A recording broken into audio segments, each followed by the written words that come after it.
Noting the time and the presence of a quorum, I call the Boxborough Finance Committee meeting to order. And we're all here in person, but so I'll just read who's here. Joe Stolpin, Michelle Ryan, Greven just walked in. John Greven, Maria Nayland, John Connor and Tony Newton. And we also have Hongwa Lee, we have Alec Wade, Town Planner. Rachel. We have Yeah, he's sticks on the door, but he's coming in. We have Rachel Hudson, we have John Kivlin, Fire Chief, we have Becky Neville, and we have Rebecca Werner online. Kind of nice to have a full house. Yeah, you got sort of a full house, yeah. So first up, John, the fire truck maintenance issue. So you sent me some information about all the maintenance issues that were required. I'll try and find that.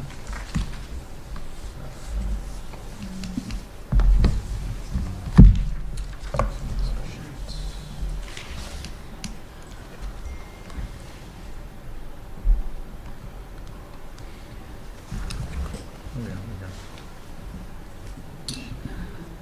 For the priority list? yeah, I'm just trying to find. Yeah, I'm just trying to put it up here. What do I see on here?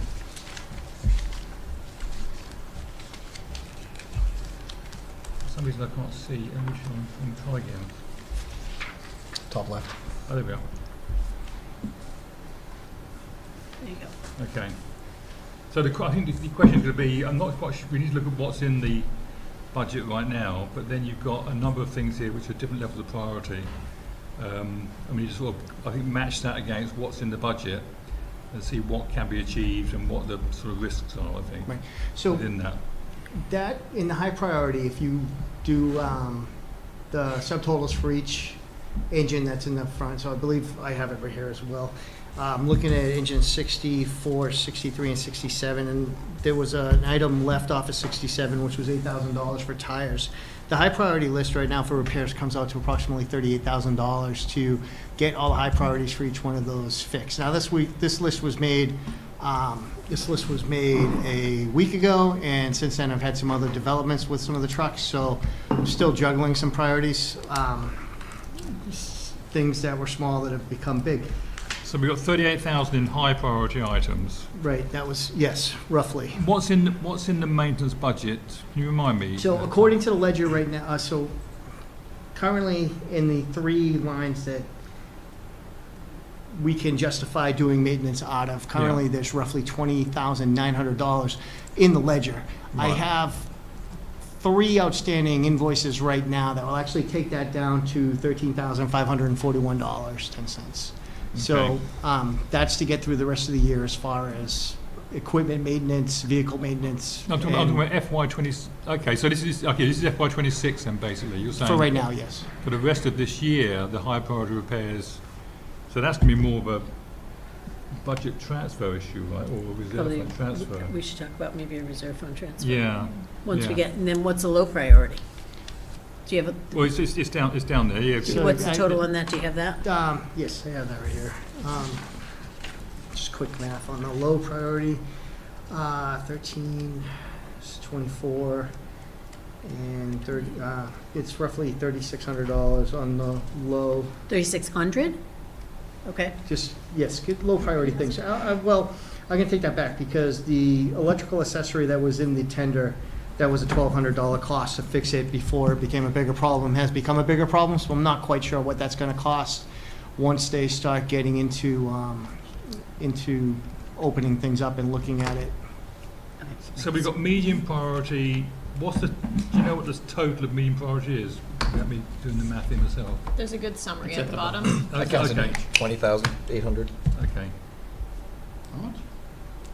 Medium is 18,300. 1830, yeah. You want it.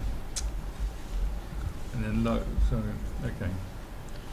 So I think we need to get through this year, don't we? Basically, and we can't. Certainly the high priority ought to get done. What's left in our reserve fund at the moment? Plus we're only in well, we're in April, so we'll be able to do a reserve fund budget transfers 45 days before, so Yeah. mid-April, Yeah, because we have a late town meeting. right. No, 45, what? You're talking about interdepartmental transfers? I thought it was 45 before town meeting. Well, it's 60 days before July 1st. Is that what you're talking about? That's what I'm talking about. Yeah, that's May and So June. it would be May May, 1st. beginning of May. Yeah, I thought it was May 1st for interdepartmental transfers.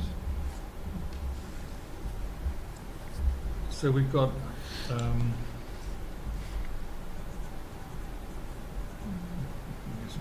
And again, I can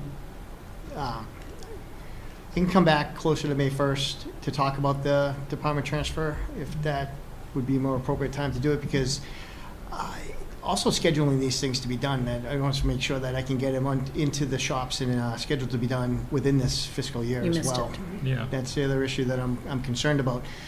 For instance, one of the issues with Truck 62 that we just didn't think was a big deal until the rain hit last week has become a major safety issue that when we booked it out, we had to book it out for, we were roughly 2.5 weeks out before they could take the truck in to get it serviced. So we have 62 scheduled to go out for service. We have the tanker currently scheduled to go out for service for something unrelated. We went to a fire in Harvard 2 weeks ago Thursday where a problem that we weren't aware of became a problem where the truck just became inoperable and has been out of service since. Okay, so go ahead. we have 139,000 Yeah. left in our reserve fund. Yeah. Okay, all right. That's what I wanted to ask. My sense is we should spend some of that for the high priority repairs, if not cover all the high priority repairs basically out of that. So you can get those done now. And then the medium and low priority, let's maybe hang on to do potentially an interdepartmental transfer when we can do that in May, right? Yeah, but we have to work with Mike and Hunghwa to make sure that there's no other. Hunghwa, do you see any other departments that may need interdepartmental transfers? Like I could say one, in my department, we just paid the auditors, the audit, we over by $5,000, because their invoice is $5,000. So we've got More five- than what we budgeted. So we've got a $5,000 Yeah. hole to fill with the For, auditors. yeah. What, we might be able to do that with interdepartmental transfers, Yeah. or would we need to do that with the reserve We fund? can do interdepartment transfer. Yeah. And you said the runway on that 45 days to do that? It's 60, it's May 60? 1st, I was mistaken. So it's Okay. 60 days from the new fiscal year. I thought it was to town meeting, but I was Okay. mistaken. I'm So- deferring to Gary. But the reserve fund we can do right away. Yeah, we can do it right away. So we can't Okay. use the reserve fund and if there's money left in the budget, right? So there's 13,000 left in the budget, which should be spent first, because you said whilst your current invoices are paid, you'll have 13,000 left in that line for maintenance. So that should all get spent first, I think. And then I would suggest let's make a 38,000 transfer to cover those repairs. 'Cause So you have a truck in the shop now? No, I have 2 trucks scheduled right now. So They have not they haven't gone been yet. paid for yet? You don't have invoices on those? I have estimates. You've estimates, I but you have don't, estimates. the I don't invoices have- you're talking about aren't for those 2 trucks? So No, the invoices that I have are for other maintenance issues that we had as far as SCBA's. We needed to have those hydro tested. Okay. And then we also had to have our Plymouth vents. We're under contract for our Plymouth vents to be serviced. That's cleaning out the ducts to get Yeah, all that that's stuff fine. out. Okay. So those are outstanding right now. So my sense is we can't make the reserve fund transfer in advance of needing the money, right? So what we can say is you can go ahead and schedule the repairs on the trucks Yes. of the high priority items. When you run out of money, then come back and we'll do the reserve fund transfer to give you sufficient money to do that. Yeah, up to Okay. $38,000. Up to $38,000. Okay. So the 13,000 you have, you need to spend, which sounds like you might spend it on the 2 trucks that are scheduled. Well, the biggest repair that needs to be done, and No, I'll just... the trucks, forget what needs to be done. What's in the shops now? Oh, yes. So I'll be fairly close. I'll look at the list, and if I need to, to get to that point, because some of these are going to just be, it's not enough to cover some of the things that need to be done. I'll try to, based on the trucks that are going away, I'll try to take care of the problems that those trucks have outstanding since they're going to be in the shop. Obviously, like 63 isn't going, 62 and 67 are. So I'll try So to. you'll try to finish those? There'll be some Okay, that minor makes ones sense, that I'll yeah. have to pay for that aren't necessarily high priority just because they're in the shop and that's how I'm gonna get to where I need to be Is to. that, so that's be over the different money. than what we said? Oh, so If you'll that just makes do sense. lower, medium ones just because it's already there? Because it's already there, yes. Okay. I'll have to prioritize those medium and lower ones to which ones we can do to And do you think get me that'll, over the 13. do we think that'll go over the 13.5 you have left remaining? I think easily, Okay, yes. all right. Okay. Okay, So, so, yeah. Gary? what would the, go ahead, Gary. I just want to remind everyone that while we're talking about a specific item within the budget, we actually control the whole non-salaried line budget. So as long as there's money in there, we're covered short-term. It's only, I don't know how much is left in the fire department non-salary, but that's really what, that's when it gets really tricky. So Right. I just want to make sure that we're not panicking because the vehicle maintenance is running out because it's covered by the entire budget. Yeah, I don't think we're panicking. I think we're just trying to get ahead of I understand, but- this huge Yeah. list of repairs It that needs is. to be done. Yeah. And we can do that because we have the reserve fund that's been taxed, so we should use that Yeah, and I money. think we're also trying to get ahead of it so we're not in trouble next year. Because the other question is, what's in the budget Mm-hmm. for next year? Is that the right amount, given the amount of maintenance we seem to be accruing all the time? Don't- Would dealing with it now help us next year in terms of our budget amount? I couldn't hear what you said, I'm sorry. Yeah, would what we've got, if we cover these, high priority repairs and even some of the medium ones this year, this fiscal year, is it going to help us in terms of having adequate budget for next year? Because you put a number in for budget for next year for vehicle maintenance, Yes. and one of our concerns was, well, is it really enough to cover your needs? And that's the question. So when Captain Malinowski and I were sitting down and we were trying to figure out where we should be based on the number of apparatus we had. Yeah. And I apologize, I don't have the equation with me, but we looked at the estimated value of the fleet and what percentage of the estimated value should we be putting into repairs, and talk to a few other departments to see, based on the number of apparatus they had, which it's difficult because the apparatus are all in different Sure. years, right? Yeah. Different states of being.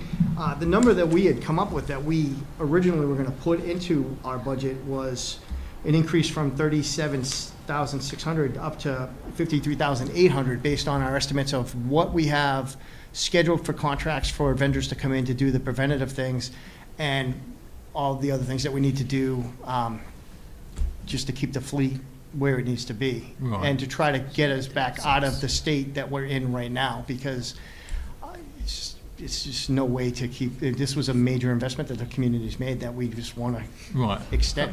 What went in the budget? I don't have the budget in front of me, so So we have 36,000 in the budget, I believe. So what Or you're saying is- 35,000, I what think. you're saying is that's a low estimate, basically, based on what you've just told us. So for this fiscal year in my ledger, I was allocated 37,360. Wait. I'm not talking about sure. I'm talking about FY 27. Right, but I'm not, so I can't imagine that the number went down. No, it may not. Hold on. I'm trying to look at it. It's hard to look at, I don't have ClearGov in front of me, I'm sorry. to look over, because I looked at the wrong line. 37,360, right? So we left it level. It is Yes. level. This first column G, I thought was, never mind, it's me.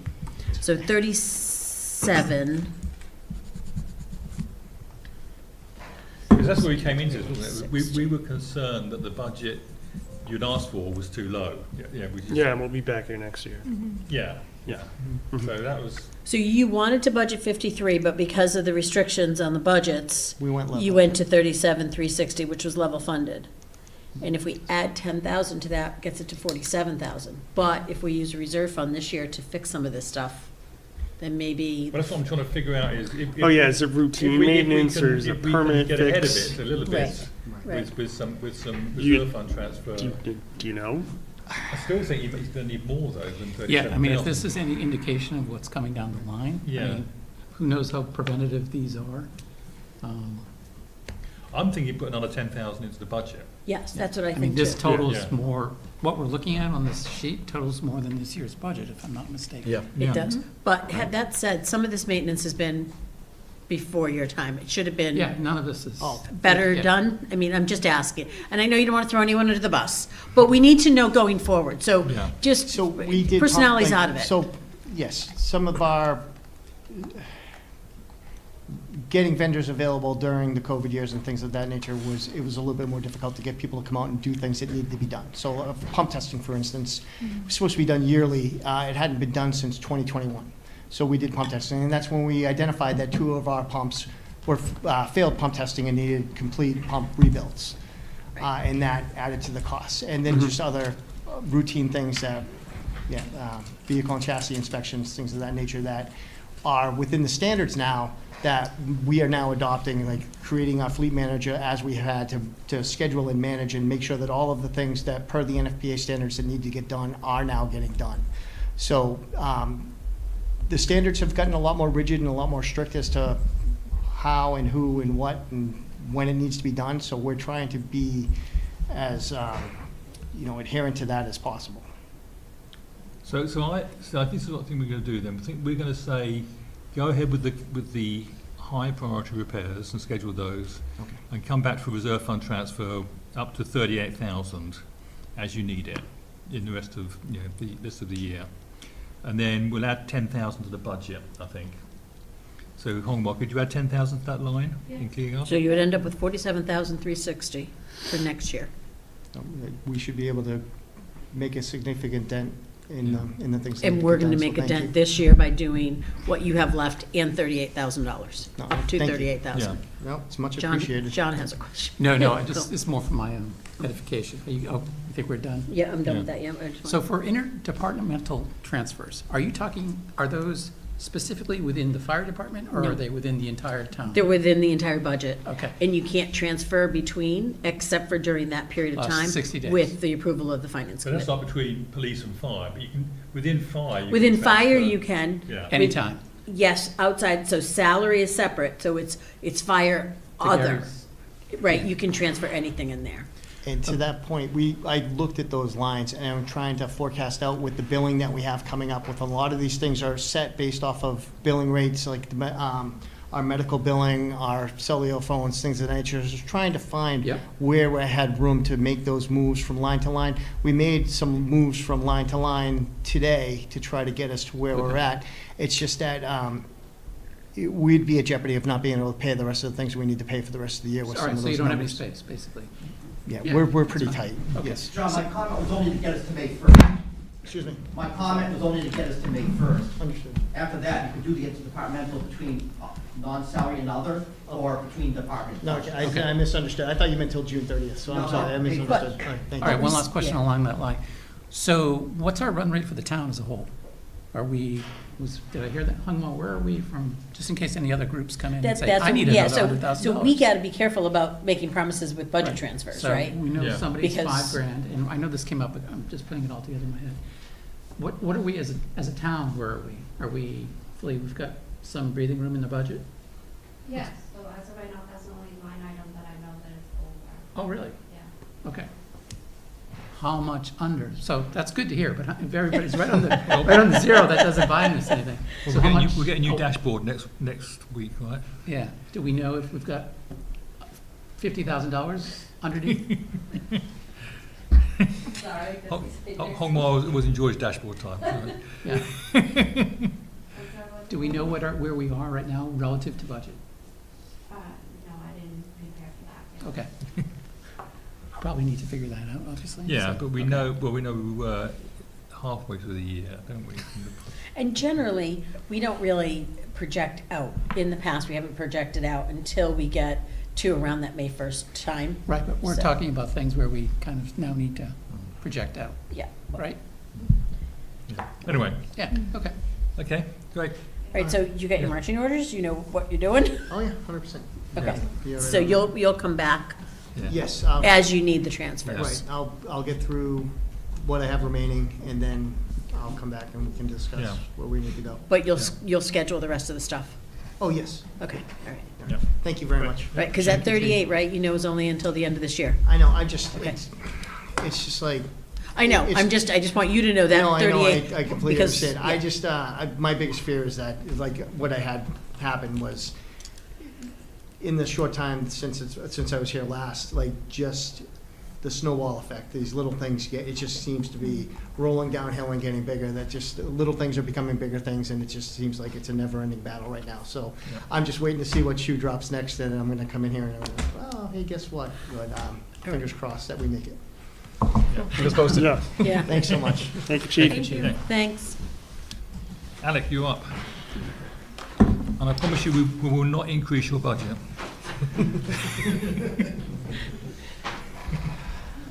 All right, so you sent the latest and greatest at 6:37, is that the one I want to bring up and look at? Yeah. That's the one you're working Yeah, I on? think there are two main questions for Alec. Yes. One is about the OpenGov software. Yep. And the other question is about the plastic bag thing as well. Which is Oh, and we haven't voted DRB. We didn't, did we vote? No, we design haven't. review We board. held that, so 3 things. Yeah, three things, yeah, Yeah. design review board. So let's talk about the OpenGov first of all. So the issue with OpenGov for us is that when we first heard about it at I think Capital Saturday, the concept was that this would pay for itself essentially because the revenues generated and the extra growth generated for the town would more than cover the cost of the software. But then when we came to vote it last week and thinking about writing a recommendation, we couldn't see anything to actually justify that in the write-up. So we want to get a bit more detail around that so we can support it. Yeah, no, good feedback, and apologies if I misconstrued that in any way. So this is not necessarily a tool to generate revenue, but to protect revenue.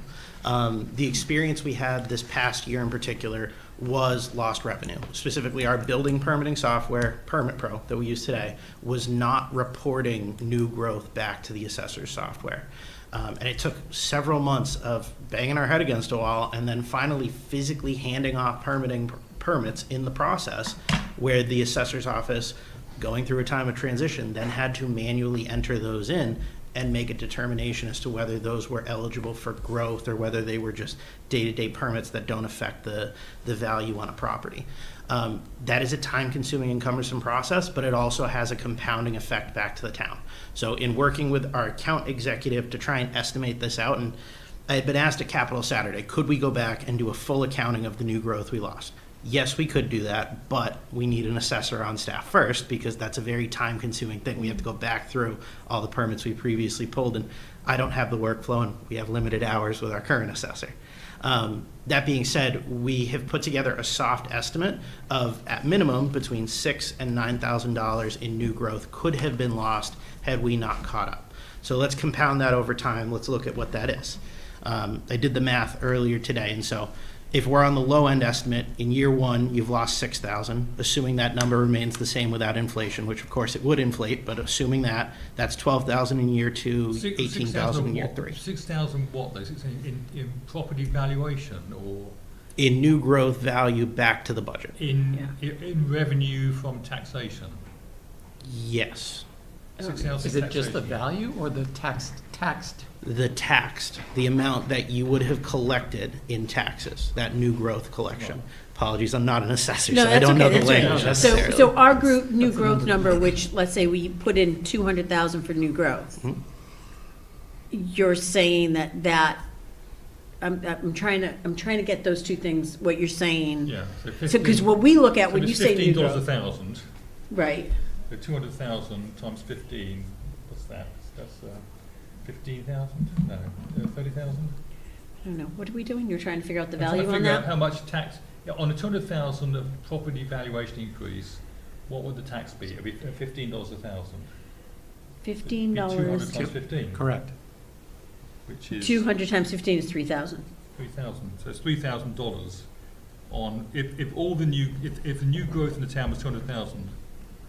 That's what the tax would be. So we missed $400,000 of permits going into Well, new no, growth because last we don't year. know because we If he that calculates number, 6,000. that was the number we actually captured. We don't know whether there's other new growth we didn't capture. Right, and so that's what Joe's saying. Right. So based on this So calculation. if he's saying 6,000 was potentially lost, that's Yeah. Yeah. Could 40,000 potentially be or $400,000. $400,000 worth of new growth not assessed. And to offer clarity, this estimate was developed looking backwards at a 5-year period, so that's possible. And that's also our levy limit too, right? Because So- that's, Yeah. so Yeah. it's Right, like, but- that's a double hitter on Yes, yeah. finance committee here. When you say it goes back 5 years, looking at new growth for 5 years? What was it looking back? We used a 5-year backlog of permits, so we used 5 years worth of permitting data to estimate then out what that new growth loss could have been, So 5 years would have brought us back to 21. which is right after the COVID year. We saw in the Right. COVID year a significant dip in permitting, so that's always the cutoff. Now it happens to fit at a natural 5-year mark, but Right, but that said, that's when we permitted all the enclave. yes, Enclave was under construction predominantly 21, 22. Right, so that's included in that number.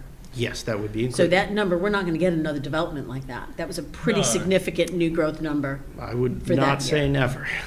No, my question is, are you saying that all that new growth that we missed in those years has still not been captured, or did it get captured eventually? No, we believe that by physically handing off the permits and having the data manually entered, that we caught up on everything. The assessors were able to provide us with a list, looking backwards in our reports, of all the permits they had not received at the end of the project. So we So we captured it. handed those Yeah. off for the assessor to then make a determination and manually enter those that were valid towards new growth. So it's a delay in capture rather than a missed capture of that revenue. In that case, yes, but had we not caught it, it would have been lost. It also seems like kind of, cutting their efforts in half when they have to kind of do it twice and kind of audit yeah. themselves. And, the time they were handing stuff over physically, they probably could have been finding more. What triggered permits. you guys to go back and look at all this? Was it us? It was the Somebody former said- assessor that first caught it. She said, she noted to, I think it was at the time she had received an automatic notification that she had to certify a project could go forward. I don't know the exact terms on it. It was probably an A&R that resulted in 2 homes. We had one of those in particular. So she got the A&R, but never the building permit data on it. And so that then triggered the thought process of, well, where else did are we this go missing? wrong? And then realized the reporting was off. There wasn't stuff coming back through. Okay. So now we're caught up, and we do this $116,000 software upgrade. And now we're just going to be, but see, that's what I'm trying to understand. Yeah, and is this Well, to me- 116K every year? No, it's 116K in total for a 3-year contract. Okay. 58 of that is, 57 of that, let's call it, is front-loaded for both the installation and the training that comes with it. Okay. That includes also year 1 software costs, and then year 2 and year 3, it's only software costs. That's 28,000, 29,000 per year. And then after that, how much is it after the 3rd year? We would sign another contract, assuming that we like the service, and then we would look at an escalation between contracts, so I would probably assume 31 to 32,000. So that's one of those things that we. Once we buy in, do we We buy in and we own it for $30,000 a year, and so that's, I think that's the calculation. Is Well, this well- worth $30,000 a year? Because the yeah, 60 is I've the got a sunk question cost. About the revenue side of things. So on the lost capture of the revenue, we're not saying we've lost it. We're saying we're just delayed getting it actually. So it's hard to justify the cost of it based on a delay. Yeah, basically, there's a manual process that we can do. We can do it, yeah. That's going to cost us to $30,000 a year to get rid of, basically. Yeah.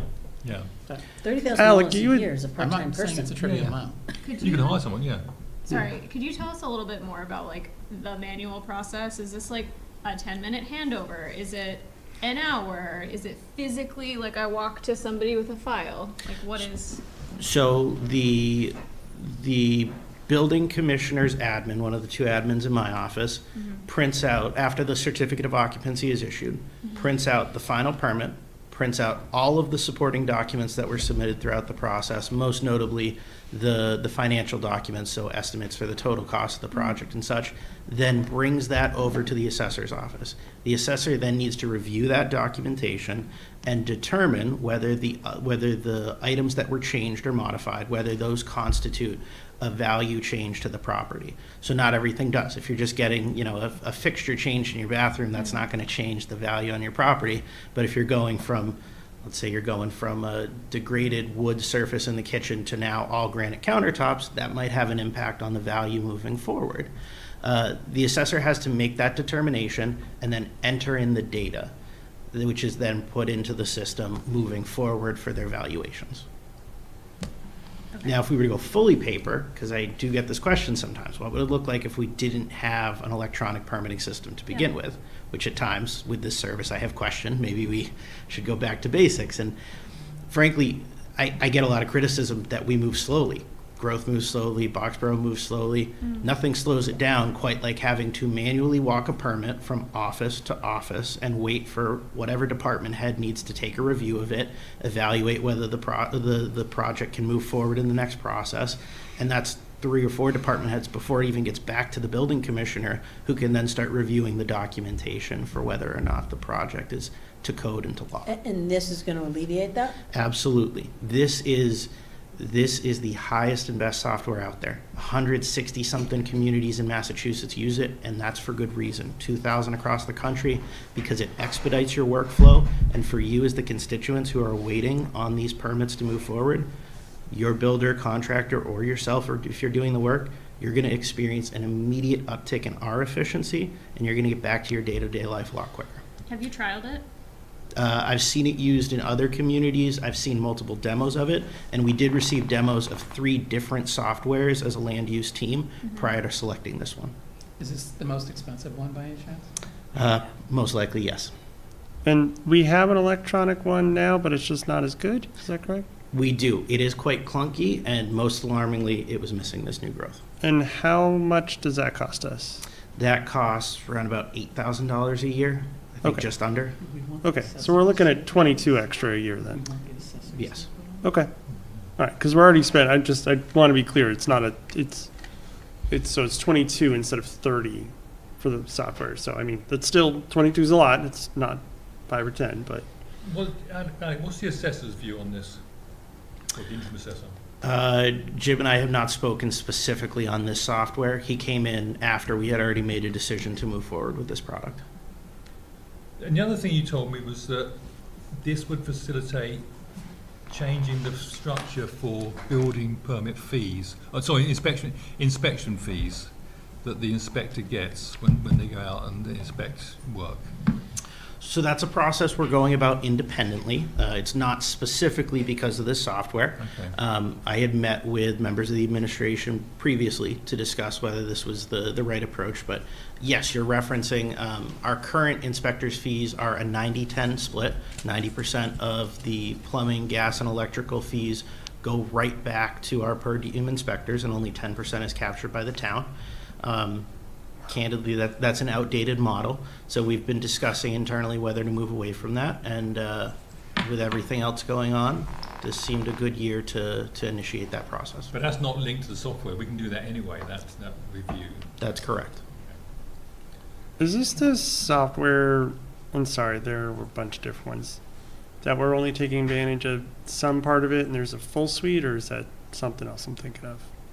No, you're probably referring to ClearGov, which we use for the budget. I was just going to say that. I think that's what we're referring to. That's what I thought. Just checking. OpenGov did have other modules. That's right? correct. Yeah. OpenGov has several other modules. Our existing system, Permit Pro, is exclusively this. Those Okay. are paid modules. Yes, those would all be Yeah, paid they'd be modules. Okay, we're paid more. not getting like an Odoo situation where you get like a bajillion modules. No, and in fact, so when we initiated this process, we had explored doing a module that would include our planning and zoning permits as well, everything from conservation, planning board, zoning board of appeals. And I opted not to bring that forward because that would have been more expensive, especially in the initial setup. At this time, the most essential need is our building and permitting software. In 3 years, if we feel we're so impressed with this that we want to expand, then at that time we'll come back before you and have that discussion. That's what I was thinking So of. Thank you. I think where I'm struggling to rectify this is if it's 6,000 in lost revenue, like, okay, take that away eventually. but I'm trying to quantify that like labor cost, time cost, et cetera, in my head, and like make the additional cost make sense, because I'm all for efficiency, but I can't figure out how to quantify this, because it's hard to say we should spend this now knowing what's coming. You guys know I'm always like, And the 6,000 is not lost forever, it's just, it'll catch up at some point. right, it's, okay, delayed revenue. Yeah. As far as we know, there Yeah, I might think be it's- other things that were lost. Well, Yeah, that, and that's not even a I comprehensive, doubt that's a process that's List. on anybody's radar to do again anytime soon. so Tony, Well- that's a fair point. It's delayed revenue, but imagine if that revenue is delayed multiple years. That's 6,000 you missed in year one. You don't get to catch up on that in year two when you catch it. And forbid this spans multiple years, that's a compounded rate. That's Okay, so 6,000 in you're saying year it could be delayed one, a year, 18 into so- year But- two. Oh, yeah, you Yeah. can't go back But to if someone and be we like, know we this is need. happening Give me now, money, yeah. I'm not understanding why it would be delayed multiple years. Yeah. If we know that this is a problem, that needs to be put into the process. The Am assessor I should be missing Yeah, the something? assessor should be chasing that stuff, I would. That is now institutional knowledge, though. And as a town that has had turnover in previous years, that's not a risk I want to put back on the table for you. I Gotcha. understand. My problem is, my problem is the upfront cost. It is what it is. But it's gonna end up at the end of 3 years costing us 30 grand a year. And then at the end of 3 years, if we love this so much, we're gonna add more to it. And I mean, that's a significant amount of money. It's adding, I- adding 22, because they're currently paying 8 for their. Okay, Yeah, we're adding but does that 22. mean that's 22 then into the budget, Okay, right? It Because would this is have going to. free cash, right? So, This is coming out of free cash for the So- first. right, so 3 years from now, it need to be in the budget, right? Yeah, I guess that's the other thing is technically this shouldn't be free cash. Technically, Yeah, it's- 58,000 should be It's an annual split. subscription, yeah. Yeah. 58 should be free cash. Yeah, And Yeah. then, so this should be a Yeah. $58,000 warrant article yeah. for the first year and then budgeted for the next number of years. So I think I've heard enough, so I'm- let's move on to the next topic, because I think I've heard enough. We're going to vote this later, I think, and we can have a more discussion about that. Does anyone else have any questions? This Do is you a have good the questions price- for. Were the other two options just not obviously not satisfactory enough, but where were they in the price spectrum, do you know? One software was significantly less in the magnitude of maybe around $10,000, but that would have required a lot of manual coding, which frankly, we don't have a skill set for. They teach you how to do it, and then you have to do it yourself, which is You're swapping oddly- one problem for another. Yeah, it's oddly common in the You're building permitting coding? world, as I learned. Yeah, it's genuinely coding, developing the Python? workflow. It's common in the CRM admin world, too. I'll let It's, you you know. and it's a lot of chat Just- GPT these days, from what I've seen. Put it in Vibe coding. But the Copilot second these days software into was it. somewhere in the middle, and ultimately that one did weigh. It weighed quite close. It was around, I believe, $15,000 to $16,000 annually. But ultimately, it showed a lot of the same. I'm going to use the term red flags as our existing software did. Even just in the demo itself, it crashed at a specific moment where we had in the past seen our own software with challenges, and I think that heavily dissuaded my team from going towards it because if they can't deliver on some of the small details, the concern was they won't hit the big things as well. Yeah, here's my concern. I think it sounds lovely. I'm not sure we can afford it actually this year, frankly. I mean, I think it's one of those things which we should cut out of the budget. That's where I'm going to go with it, I think. And I think Well, it's not in the budget. Well, no, I mean, no, well, no, 8,000 in is. the overall warrant articles, and I think you're right. I think we should structure it differently because I think this is really a budget item. Mhm. If it's going to be an annual software subscription type of thing, Right, and this would be putting this into an article and paying year 2 and 3 out of this article, and then on year 4, We Right, got 22 that we we need to we put would. up. Because put your it by 8,000 for 30. your current software is in your budget, right? It's in the tech budget, yes. But it's okay. 8,000. But it's in a budget. And I'm struggling with this because I'm all for being as modern and technology forward and all of that, but I have the same problem. It's $30,000 a year in going into an uncertain future financially. You know, if there's not we don't make changes on the state level, we're going to be constantly chasing ourselves on these budgets. and I would like input from the assessor, the new assessor, when we get one, because they're half this process, I think, and we haven't got that. My thought, which I agree with all of what you're saying, as someone who is currently going through an onboarding where I'm the person doing the tech coding for a slightly more affordable software, it's, even with all the challenges of onboarding with it, my team, which is 3 people of a sales department that's should be probably 12 people, we're running circles around our previous selves, and the amount of visibility I have into the full system because of having a system that I've looked at the OpenGov looks kind of like the analog for your department. It makes you a lot more agile and able to do your job, with planning being one of the most important things to bring in new growth so that our budget can be bolstered and we can bring in more revenue to the town. I kind of want to give them all the tools they can to be agile, and for $22,000 increase, it's like a part-time job. I have a feeling with the team getting a software like this, you're probably freeing up their ability to do a whole nother part-time job, and they're the most skilled people to do it. So I'm kind of all for it. That's why I'm trying to wish that was understand the labor more cost. Yeah. codified. I guess that's the problem I'm having, is like really, how much will we save in manpower? I understand what you're saying, but we're caught up. So in my mind, we're caught up. We're not looking to go back. We are fairly current. How many permits are we gonna get this year? And how many permits will we have to manually walk across the hall? And that's the other thing I'm struggling Do we with. have So- a number on that? Yes, on average, over the last 5 years, we've taken in 430.6 permits per year. Okay, where And are that's, we I'll this note, year? that Do you is know? just in our, so actually, I will note, that's just in our electrical, plumbing, and gas permits. That's not including the standard residential permit or commercial permit, that is the overarching broad permit. Right, so that can be for smaller stuff too. So do we have a number for how many permits have been pulled thus far this year? I don't have that offhand, no. Right, because so you have to pull a gas permit to change a gas line. You have to pull a gas permit to put in a new, like you get a new gas range, I gotta have a plumber come in, and if he has to move the gas line 3 inches, you gotta pull a permit for that. So, I mean, that's a little bit, same thing with the plumbing, right? So, so what your point being, I'm sorry. My point being, Yeah. 400 sounds like a lot, Yeah. but that's not 400 new houses or 400 additions. It's not You know, 400 a good opportunities percentage to of that cross- is gonna be Yeah, I think a crappy little new permit. furnace, yeah, that's a gas inspection and electric inspection, Right. minimum. Yeah.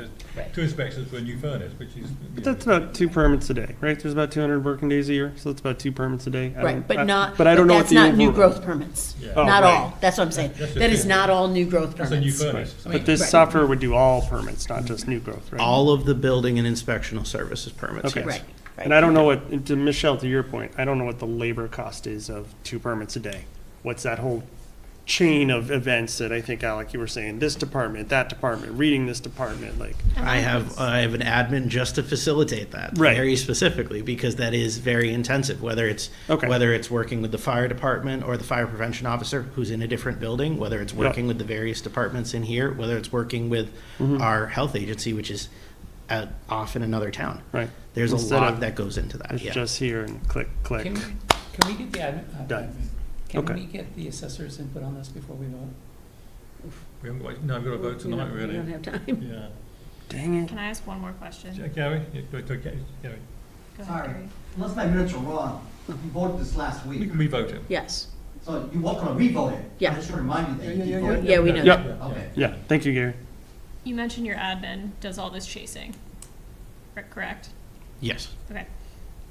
What other tasks are on your admin's plate that do not happen because of chasing this, if any? Because of chasing this? Yeah, like what are we not doing? Like, they didn't have to because we're chase doing this? anymore. What are they freed up to do? Yeah, what do they do now? So most notably, I've given her a new responsibility, that's managing our public records portal. So you'll remember that this town opted a couple years ago through its ARPA funds to do a digitization process. We're digitizing all the building and health records. That was another one of those softwares that you do have to do a little bit of coding yourself. Yeah. She is the main proprietor of that software. She's the one-stop shop for it. She is also helping us a lot with the employee health and satisfaction work we're doing. So she's become our, I think it's the term wellness champion, which is all about initiatives to boost morale and boost health of the team. moving forward, I see a lot of potential. She is newer to the team, but I see her being able to expand and grow. This will always be something that hangs over her regardless, but this software will certainly allow her to do her job better and with more efficiency. Okay, I'm trying to find, I want this for all of the reasons we're talking about, but I'm trying to find the tangible value, like what are the Like things the we get to do FTEs now because this goes value. away, like, or are there headcount efficiencies or like labor efficiencies that we can find because this time, Yeah, like what's on the back burner Goes right now away. that shouldn't be and we don't because have they're to, doing this. we don't have to continue to belabor. I think I have a good understanding of like what it blocks and like what it enables, but if those things like pop up to you, if you're like, damn, we spent 6 hours today chasing this, and quick calculation of our salaries over 52 weeks in the year. Yeah, and that's a what I was figure kind that of. I can That's what I was kind of sink getting my at with teeth the into. two Would you permits a consider- Would you day. consider this basically a workflow management system for permitting? Very much so. Very much so. It's something that automates that process, even down to the route your inspector is going to take that day. At the start of the workday, she clicks a button, and I'm sure it's an AI system, tracks the most efficient route to do the inspections and get the inspector back to his desk, able to answer customer questions. It's like thinking time, bothering people time, getting signatures time, like all of that to me is valuable time. Yep. Good feedback that we will include for our talking points on town meeting floor. Yeah, Yeah. okay. There's no more questions for Alec. We'll move on to the next topic, which is plastic bags. And The plastic, I do, I have concerns. So we voted it last week, but then I watched the EDC meeting today based on the conversation at the select board meeting last night.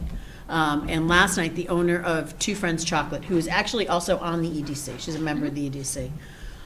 Last week at the EDC, she mentioned that she's really, really concerned. Are you taking out garbage? Because I don't need to see the garbage. I really don't. Like, this is not what I need to see. Because nothing you take out is gonna make me Why would you like, throw that out? Go on. I do have visual Alex aids. is also yeah, I don't ready. need any of those visual aids. So my concern was, I don't know if any of you have been into Two Friends? Yes. All right, so she has a couple of different things, and this is where my concern is with the businesses. And the explanation given at the planning board is we reached out to the businesses. Well, did we not get feedback from her? Because it didn't sound at EDC or last night like she had given this feedback before we moved this forward, right? Because it sounded like on the EDC meeting, it sounded like that was the first time that feedback was given. So her boxes that she has are basically, whatever, cardboard boxes, and they have a small film. And Oh, you yeah, can't see yeah, it. that little Yeah. small film on the top. According to her and her read of the bylaw and kind of what I got from EDC, and one of the reasons I wanted to talk to you about this is she's not going to be able to use those boxes. In addition, it's Easter, and so she got her little bunnies, and she puts them in these little cellophane bags with bokeh bows. That is all about presentation. She again says she can't use those. I've heard different things, but I don't care about anything that's on that table because we've already talked about that, right? That's great. But I'm worried about the fact that here's a business, a thriving business, and we've given her grants, we've worked with her. She's in stores. I mean, this is, and she said on EDC, this is the kind of stuff that we can't afford. Everything she uses is compostable. It felt like what I was hearing from her and from the members of the EDC was this feels rushed, and did we miss something? Because none of that was mentioned at the planning board 2 or 3 times that I watched the discussion. It wasn't a public hearing, which is a whole different issue that I have, but that wasn't with you guys. I feel like even general bylaws should be a public hearing. But that was never mentioned. It was mentioned we're going to reach out to the businesses. It was mentioned that, yes, if it's prepackaged and it comes into town, we're not worried about single use. I'm more worried about the plastic bottles at the Exxon station than the stuff at Good Friends or Two Friends. But what you're describing, those sort of packaging, Acton have a similar plastic bag rule. I'm sure in Idlewild they have bunnies with cellophane around. I know they do, and Cellophane I know is that made they from have. plants. But here's So- As is. I If think she's it's- making them, I think that's a. So it's if I checkout could bags. jump in No, here, no, it's not. if I could jump in here, We actually proofed this earlier today. So at the EDC meeting, Lala and myself and the board discussed actually running this as a test case because for a different purpose. We were curious to see exactly how this exemption would work that the building commissioner can grant. But in fact, when Lala sent me the product specifics and the links directly to the products she purchased, it turns out none of those are made of the polystyrene, the chemical, polystyrene, too many chemicals in my head here.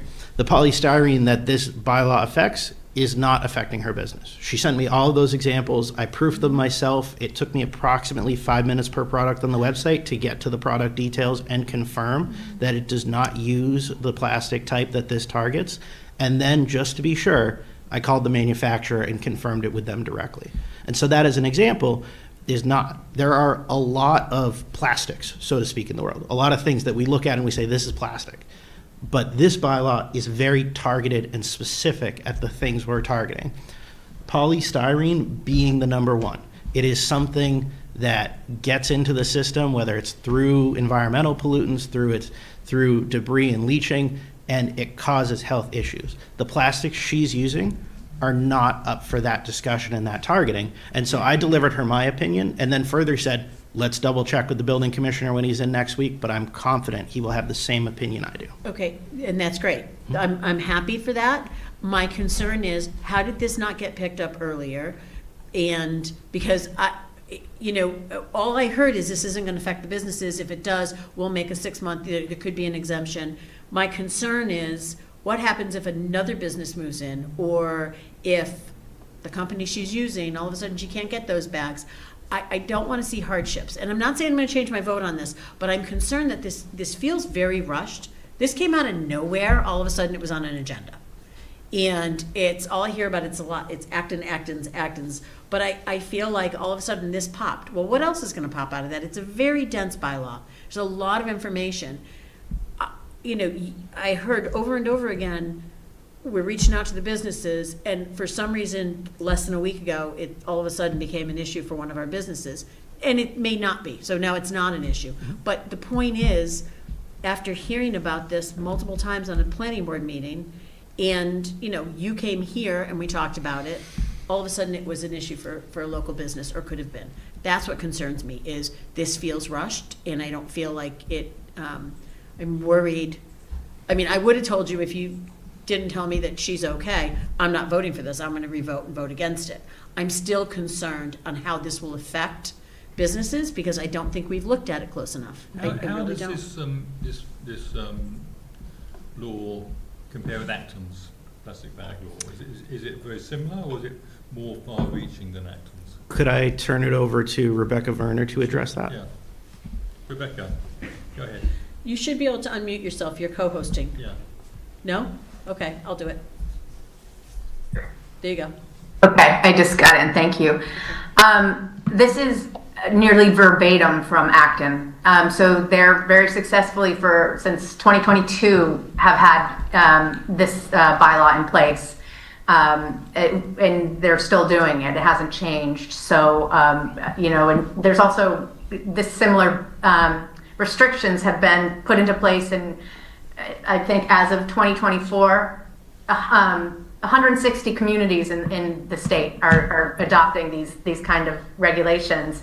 That's like 70% of the population of Massachusetts. So this is tried and true. It's working for many communities for many years.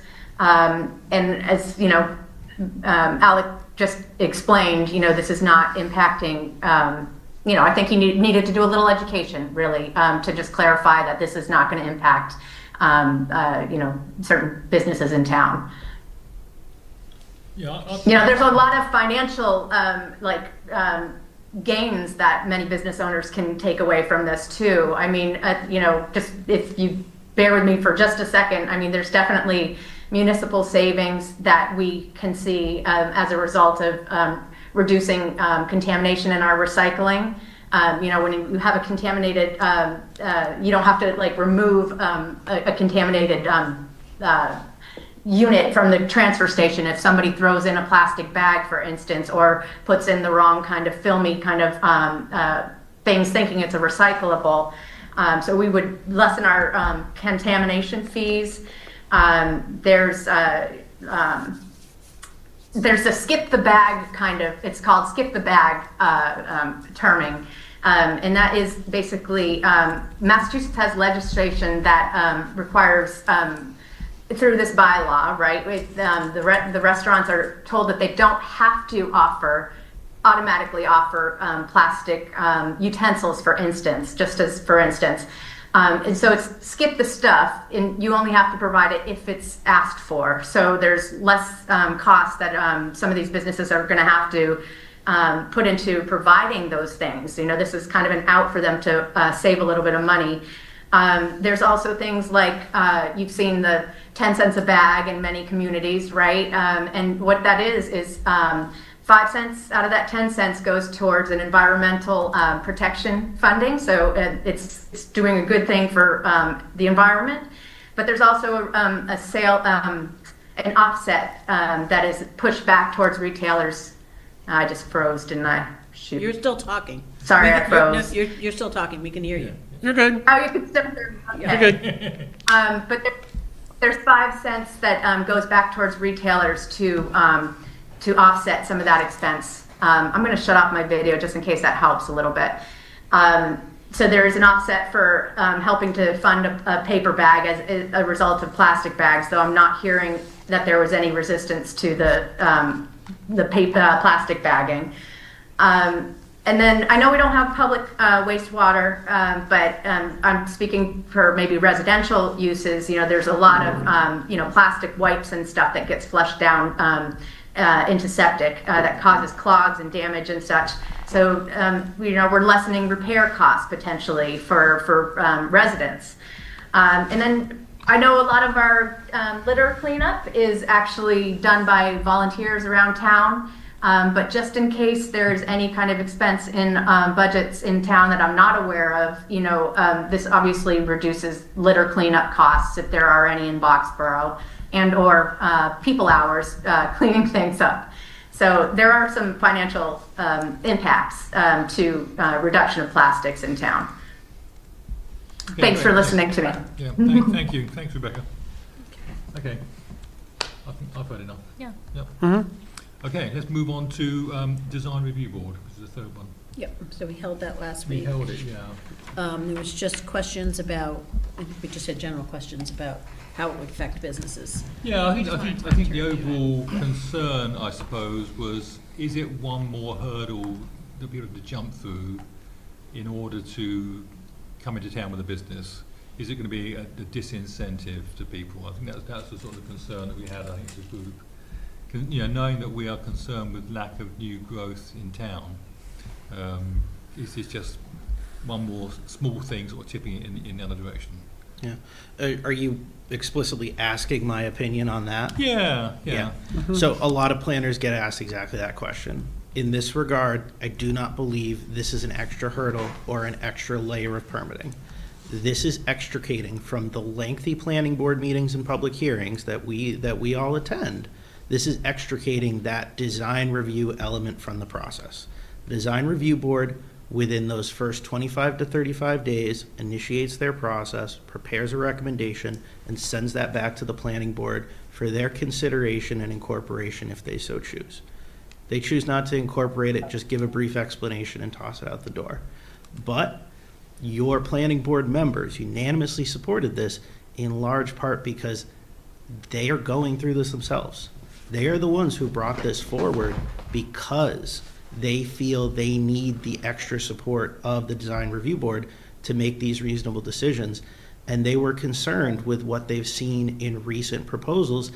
They don't necessarily want Mass Ave to continue growing like that in the future. They want it to look and feel a certain way, as they've invested countless hours into a village center study that the gateways lead directly into.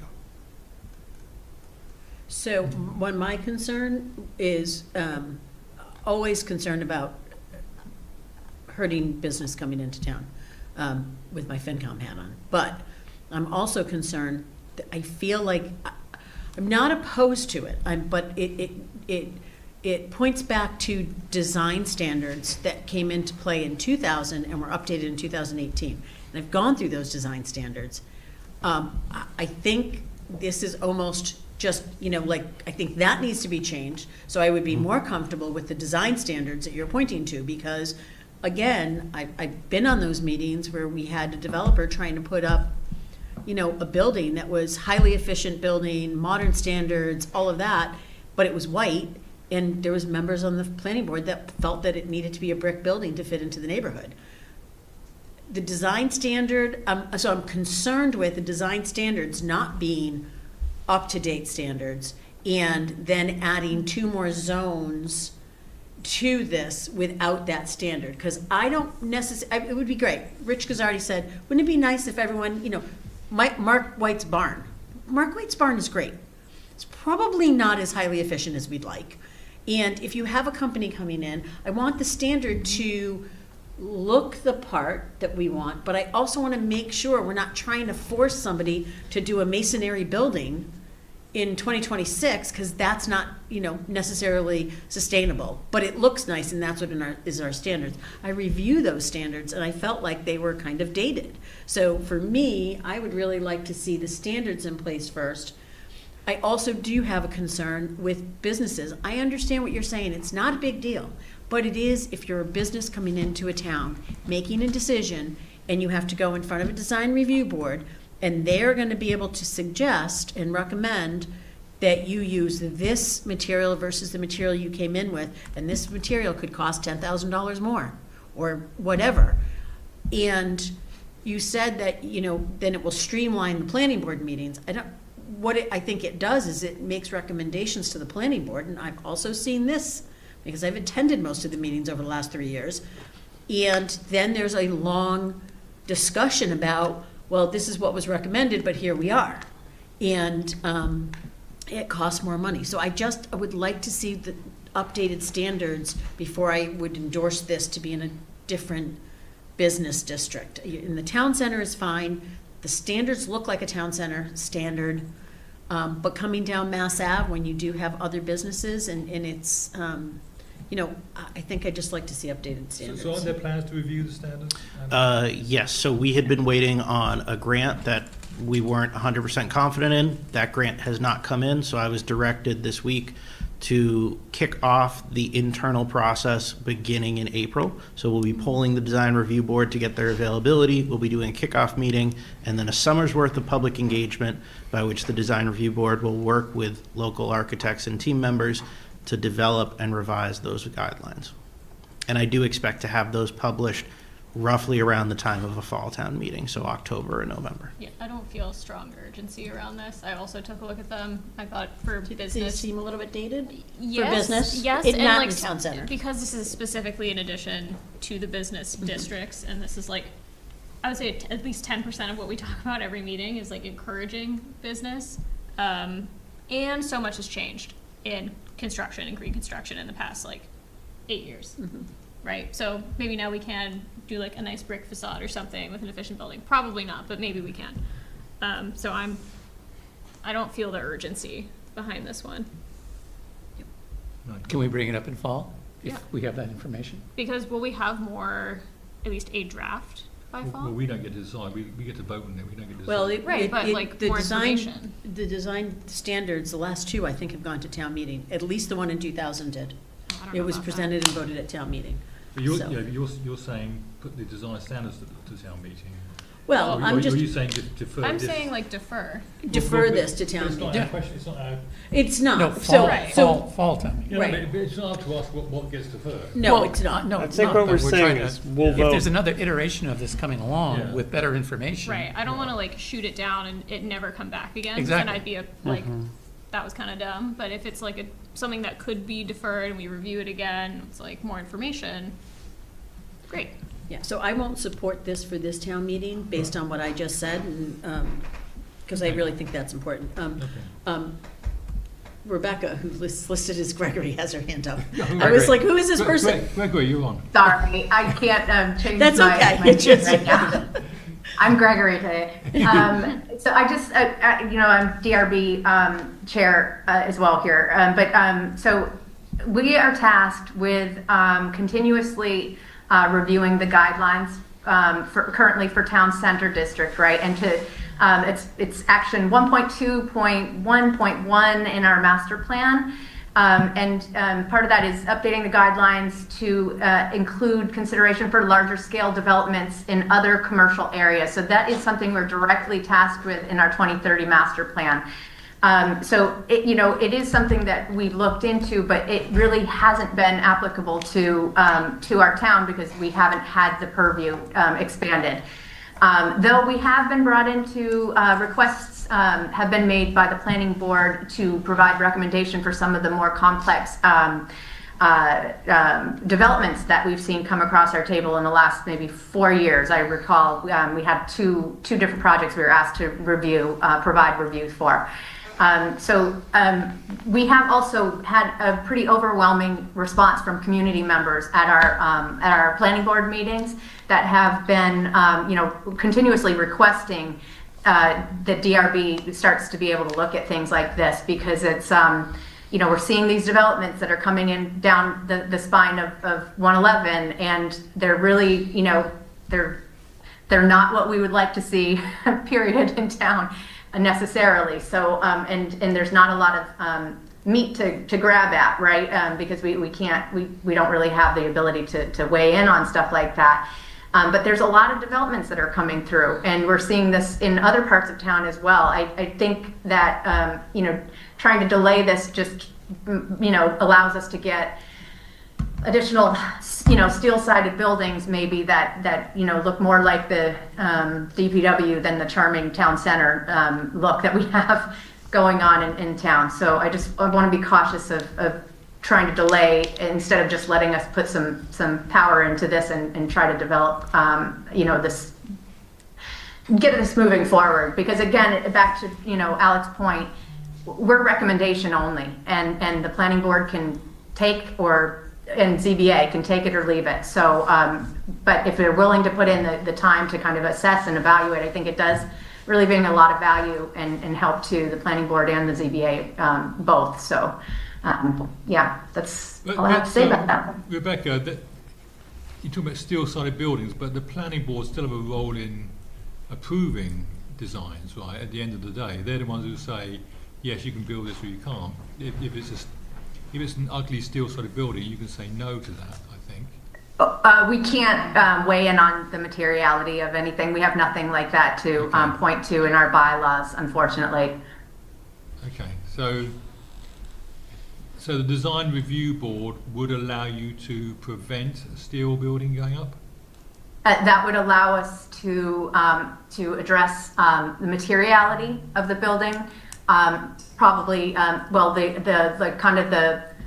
it's called voids and negatives and voids in our bylaw, but it's basically the layout of the building, what it looks like. So just trying to keep it appropriate to our town versus a big, I don't know, a big industrial kind of building. We might be able to get something with more rhythm to it that looks closer to West Acton, if you will, maybe that little complex there. But we can weigh in on architectural style, materiality, screening of buildings, which is all very helpful.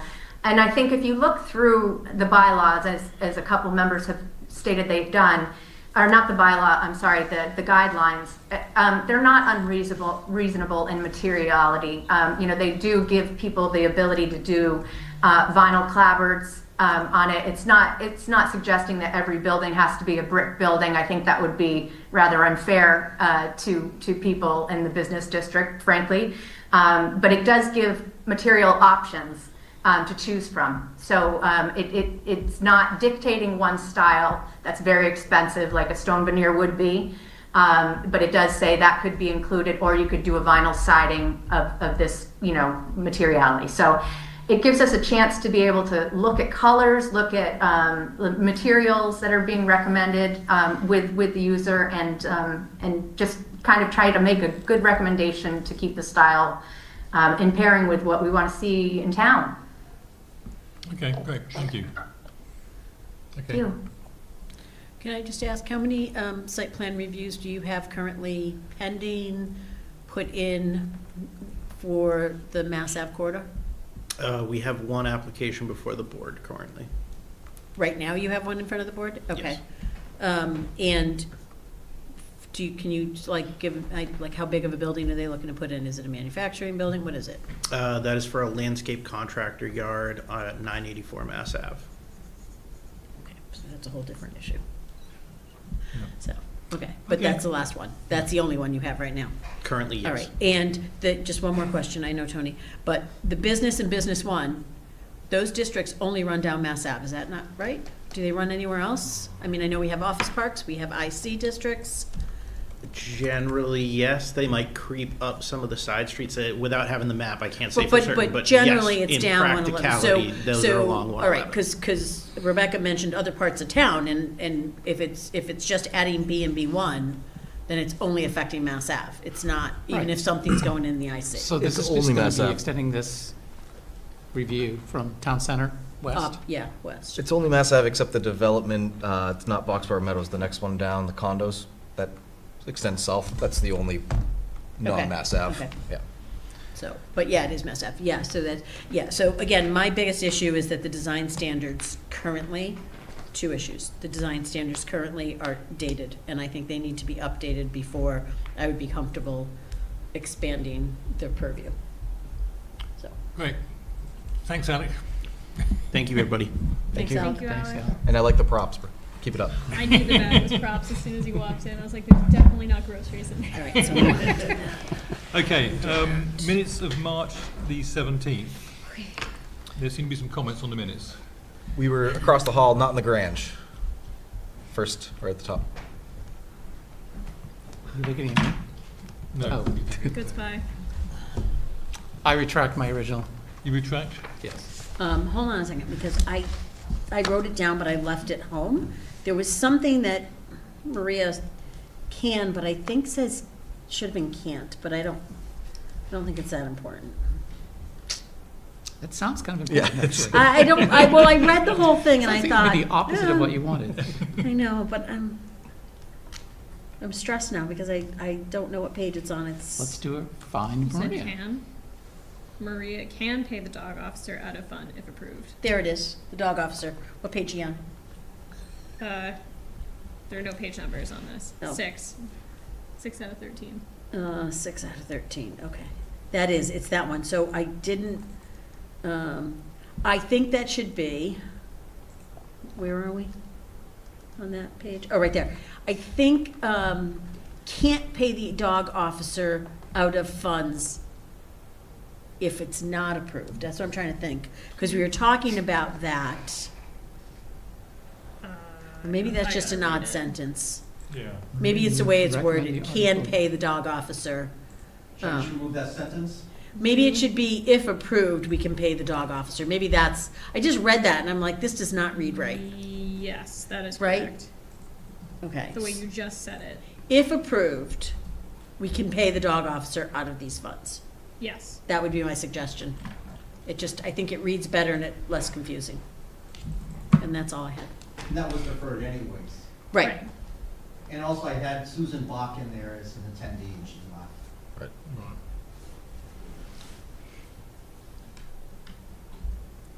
Anything else, those three things? Okay, I'll take a motion to approve the minutes So So moved. As amended. as amended. second. All in favour? Aye. Okay, citizens' concerns. We have scared all the citizens away. Oh, Liz is here. Liz is here. Maybe she has a concern. No hand up from Liz, so Yeah, I don't okay. think she has a concern. Reserve fund transfers, no reserve fund transfers. FY26 budget, I've still got a note here about audit update, and I would like to find out, I'm very confused about what audits we have going on and have gone on, Jean, because last week we talked about a citizen has sent us an audit report. We weren't sure what that was, you weren't aware of that. And did you get to the bottom of that, what that is? So we talked with Mike, well, Hung Won, I talked with Mike, so I don't know if it's a copy of the official town audit that Roselli and Clark did, but we did get a copy of the official audit from Roselli and Clark. Okay. And we sent that over to, Hung Hwa sent a copy of that over to Mike and the select board. So the audit is done at this point. If you're talking about the audit with the So treasurer. that is the annual audit that's done every Yeah. year, basically? Yeah, that's complete at this point. Okay. So that's, For FY25. And did that official one, because what we found is the copy that we got last week, which is, I mean, unless there's a forgery, it clearly states it's the audit, Yeah, right? yeah. I can't imagine it's a forgery, but it didn't have an executive summary in it. Did the official audit that you got have an executive summary? They do, it's a separate, It's a separate Yes, so, document. separate, okay, did we get that separate? yes. Okay, So do we get that as FinCom? we should get a copy of both those things. Should the town get a copy of it? Should Yes. we post it? The select board got it, apparently. Yeah, Okay, so I'll send it. we to would you. like that with the Yeah. executive summary. Okay. So that was missing. That makes me feel better, because I was like, boy, we Yeah. paid too much money for this audit if they didn't do an Yeah. executive So, summary. yeah, the executive summary is it's a separate document. That's what I thought, okay. And, Rajal, what's the name of the company that did the audit? Roselli and Clark Associates. why was it $5,000 more than what was So- quoted? I'm curious. So, we had the 3-year contract with them, and we've always been paying the 24,000. And then for the audit, for the FY 26, I budgeted to 25,000, from 24 to 25. And they came back with like 30,000 for this year, the audit. that Because they it's a did. new So- 3-year contract? So, we don't have a 3-year, we went out for bid, remember? We went out and In nobody every- bid. In Nobody every, bid. so we budgeted, well, when we put it out to bid, we had it at 25,000. Nobody put in a bid for that because everybody came over the amount we had set for the contract for that. So as a follow-up to that, Hung Hwa went back to Roselli and Clark and asked, if you could do a 1-year audit for us and how much that would cost, and that's what they quoted us for it. So what do we have budgeted for next year? I budgeted for 30. So you budgeted for 30, okay. So what other audits are there? Because there's also a cash audit that's been for the treasurer's office, is that right? Yeah, that's the cash audit, yeah. So is that the same thing? No, that's different. No, It's different. Yeah. So that's done? Is that been done? No, so she's hopefully to get it done by the end of this month, So that covers FY25 only? 26, So Okay. only FY '26? yeah. So she did, from when Emily started back, right, in Yeah, 20, she's for going FY back- '27? She's going back July 25, this FY 26, July 2025. So it's FY26, so Yeah, 26, yeah. what about before July 25 then? So she already did that too, and she talked with the auditor, it's all set, it's nothing. So It's that all was set. done as well, so we did that, when did we do that audit?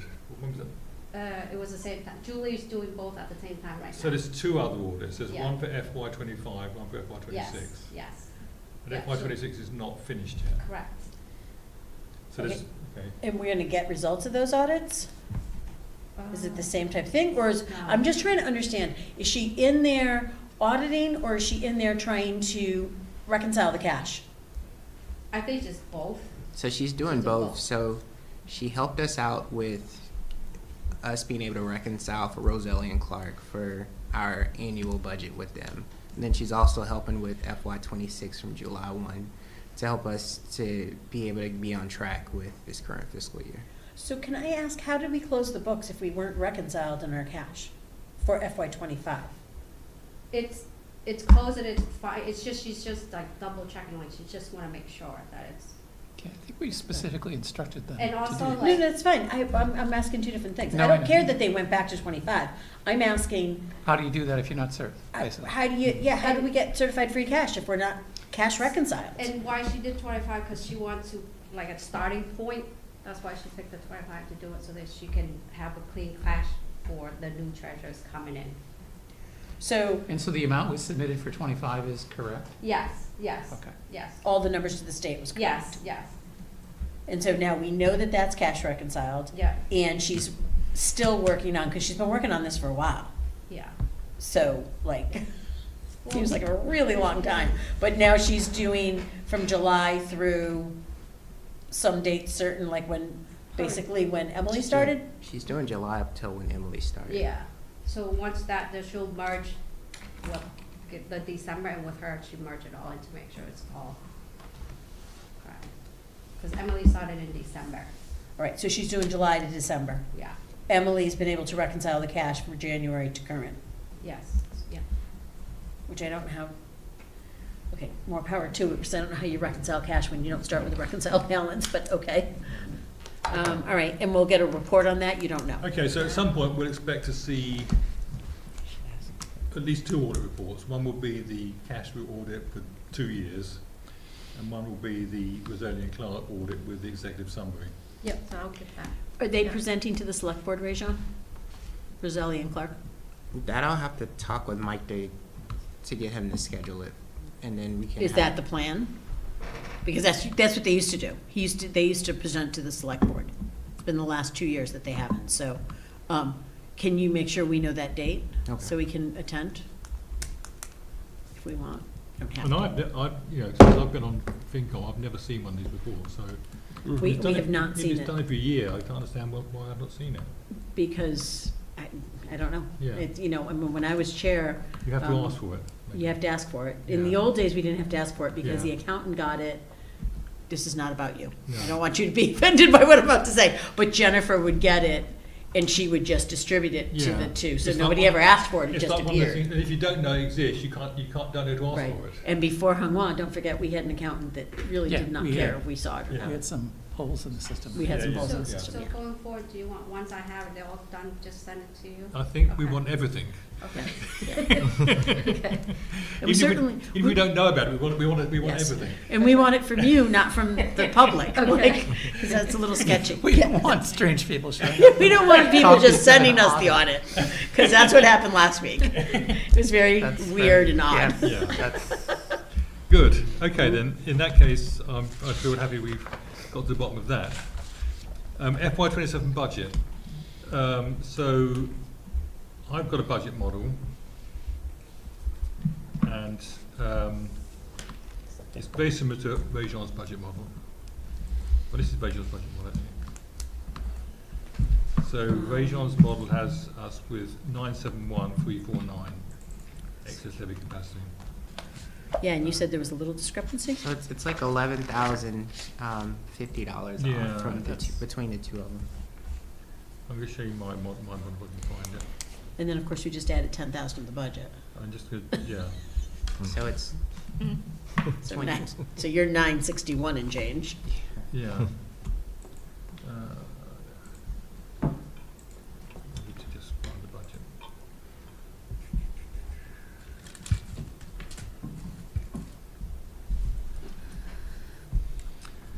Okay.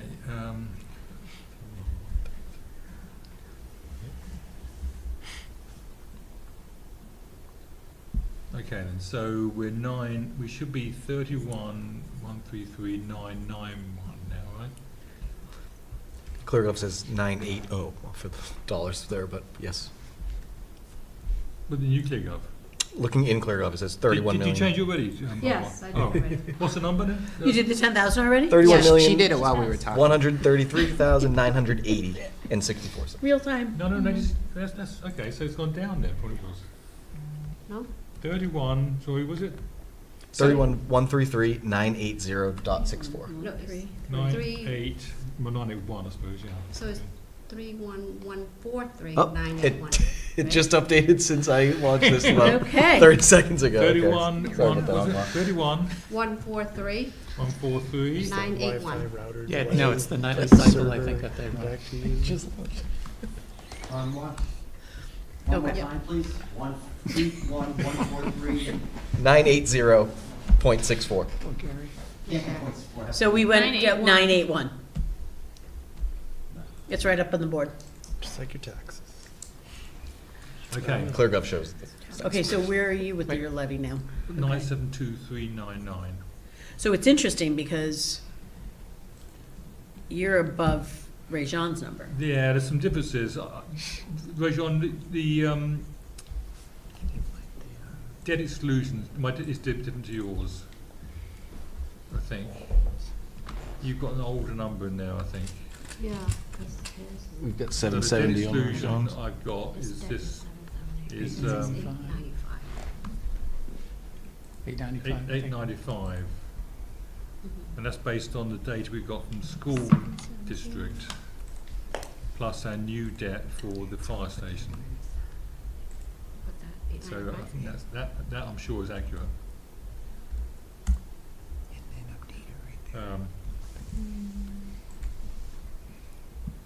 So in any case, we can go ahead and we can look at the budget for voting now and finalise that, I think. Okay. So I'm going to stop sharing that, which is the only bit. I'm going to share the voting budget.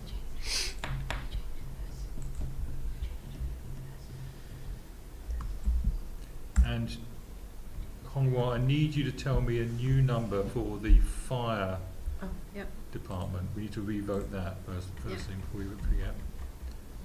So fire, Yep. which can you remind me which that is? 220. 220? Yeah. Yep, right there. Okay. So for, what do you have? 220. Non-salary? Yeah, Yeah. non-salary. Non-salary is 137,514. Okay. Just to check, 137,514? Yes. Yep.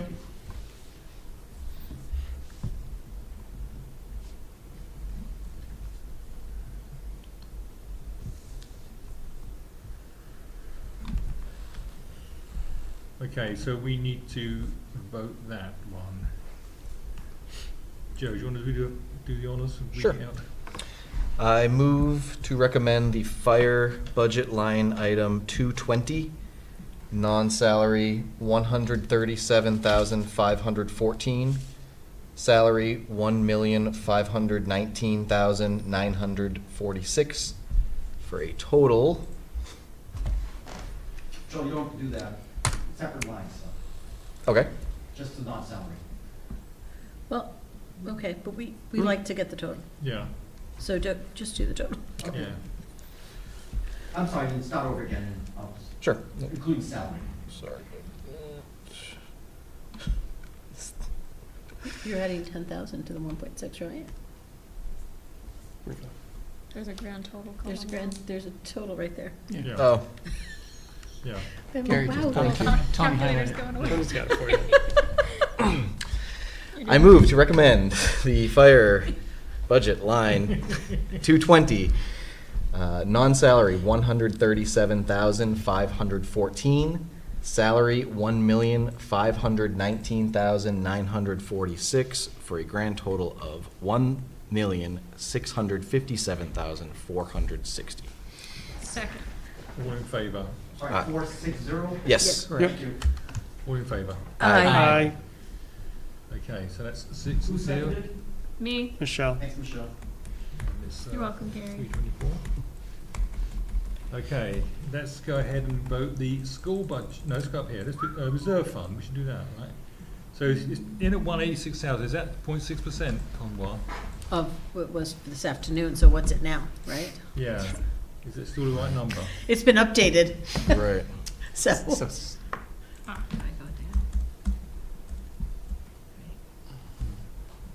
Just have that on the budget model. Do you, $10 137, do more. you have it on the ClearGov update?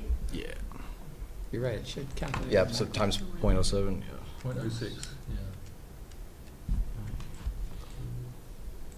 981 times 0.06, 6%. Sorry. Oh yeah, 1.868 million. Would that make sense? Million? No, that's not million, it's hundreds. It's 186,000 now, it's just gonna go up a little bit. It's gonna go up. Times 1.06. But shouldn't it be just calculating in ClearGov? No. No. No, there's no. But it's 6%. Yeah. I get times. 0.6%. 0.6%. Oh, okay, so that's 0.00. It's like, that's a lot. It's a huge It's reserve. like significant. Sorry. It's okay. Don't want to do it wrong. So times 0.6% would be times 0.006. Yes. So it'd be 186,863. Yeah, yeah, that's what we got to. So, So 186,683. well, yeah, I just wondered 863. what we rounded, how do we round it? And rounded up actually would be 186,864, right? Or 'Cause just it's round to 187. 187, yeah, Yeah. I'd say 187. Just go to 187. rounded to 187? Yeah. Okay. Yeah. You want me to put 187? 187 Yes. in Keegan, yeah. Adding 1,000, that was easy. All right, I move to recommend the reserve fund budget line 132, non-salary, $187,000 for a salary zero for a grand total of $187,000. Second. All in favour? Aye. Aye. Okay. Regional school. Joe. All right, big numbers. I move to recommend the regional school budget line 310, non-salary, $17,734,103. Salary zero for a grand total of $17,734,103. Second. All in favour? Aye. Aye. Okay. Is that all our budgets? So So look. planner, we said we already did, right? We did that, yeah. Okay. Yeah, so, So we should vote the total budget. yeah, the total, so is the total now 31,144,981? Yes, yes. One Okay. more time? It's 31, well, we could vote the whole thing, so we'll vote non-salary and salary, I think. Mhm. So, Joe, do you want to read out? Doesn't show that in ClearGov. You got the actual numbers now? Yeah, you're Okay. good. So Salary, I vote the fiscal year 27 annual town budget. Non-salary, 24,960,000. Nope, Oh, nope, okay. nope. 970,000. Oh, we had a 10. Nope, Is that, yeah. 71,000 because we, 971,297. Right, 'cause we added one to reserve, 10 to fire. yep. Okay. But ours isn't updating, so he's looking off of the one we have. Yeah. We're not updating Yeah, it yeah. as we Right, go, Sorry, yeah. so so- keep the number. If I can read yours, I'll Yeah, read it yeah, up there. fine, Okay, yeah. yeah. Hold on 1 second, let me copy that. Just catch up here. It's okay, I want to make this one count. It's the big one. It's the important one. I go brush my teeth real quick.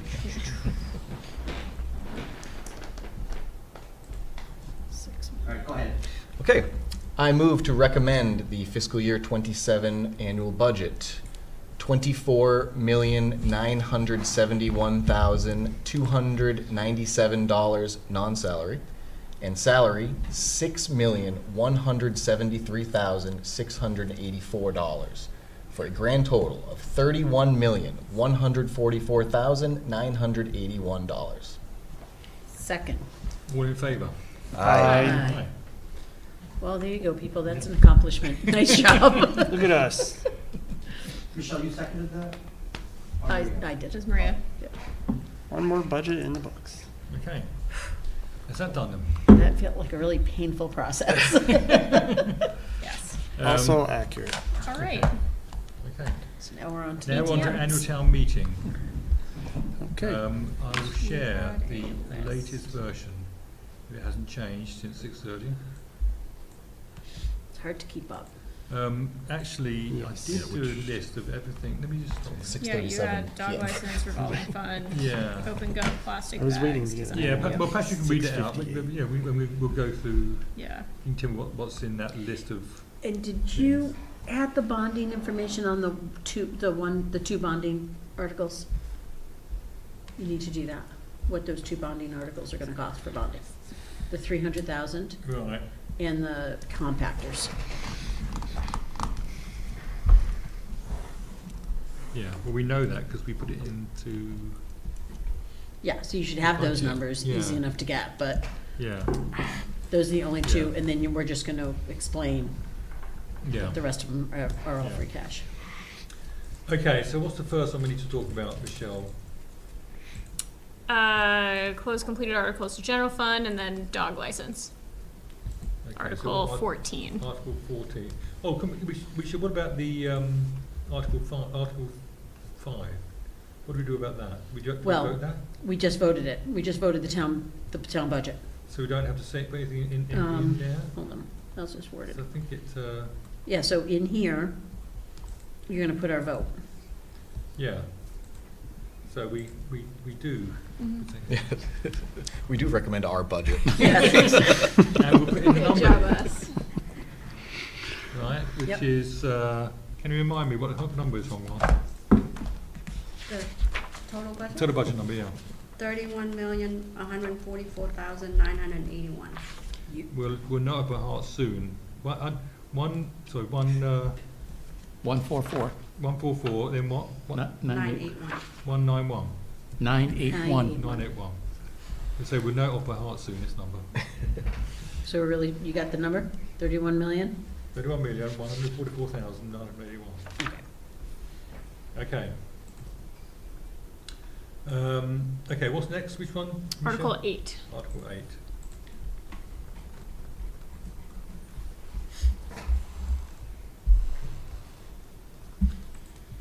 Second generation, what was the issue here? That doesn't look right. No, You that's have not right. Article 8, close completed articles to You general know why? fund. Because They check changed out the that. article Yeah. numbers. Yeah. They changed all the Yeah. article numbers Some of last those night. could be So we're correct. at dog license then. So wait, they moved the disposable, The select they board. moved the planning board stuff up. Oh, okay. Oh, I so have they- consent. they put So it- they put it it's all wrong then, in that case. Our So- Article 7, what do we have for planning board? It's Article 20 is now dog license. Okay, but do you want to do it that way? Okay. No, let's just go through it in order if we can. Maybe if we can. Uh, I was wondering why some of these All right, didn't. well- Maybe we should do it in the order I put it there Yeah. because I can do a Looks like search. this I is can not do a tracking. look Okay. at fine. Yeah, I You have just your did, map I out? just, yeah, I just did a control at Article 20. Article Article 20, dog yeah. license. Okay. Do we have a Let's page? go Look there. for, look for dog. Everyone control F. It's not coming. Page Land 34. General Full of dog bylaw together. revolving fund dog Page license 34. funds. 34. Article 20, yes. So this is the one we couldn't really understand the wording right. I That's don't correct. think.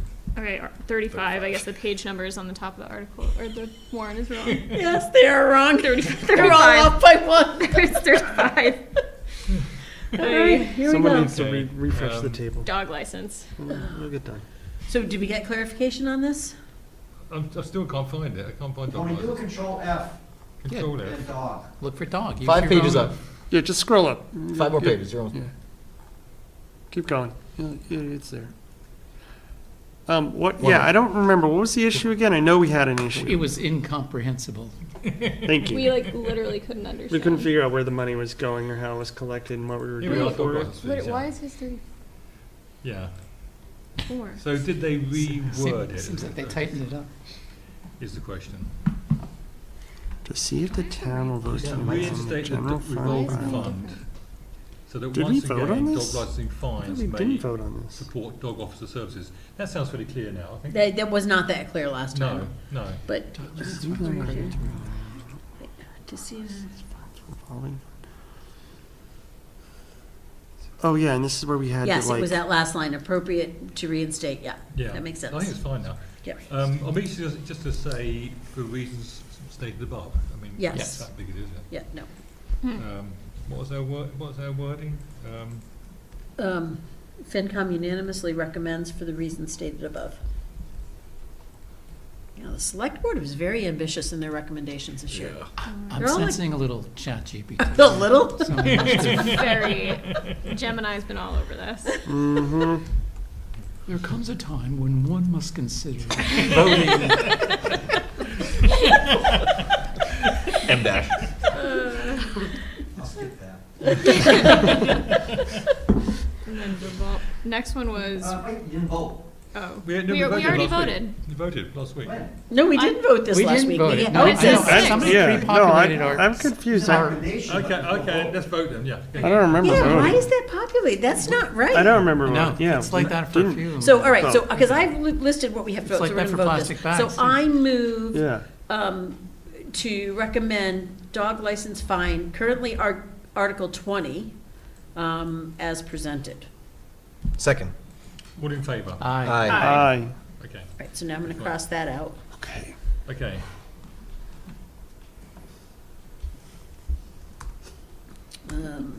Does CODA pay a dog license? The next thing is we held on the DRB, so that's, oh, we're gonna go in order, The your order. revolving fund expense limits, Article 22. 22, thank you, 22, okay. Michelle.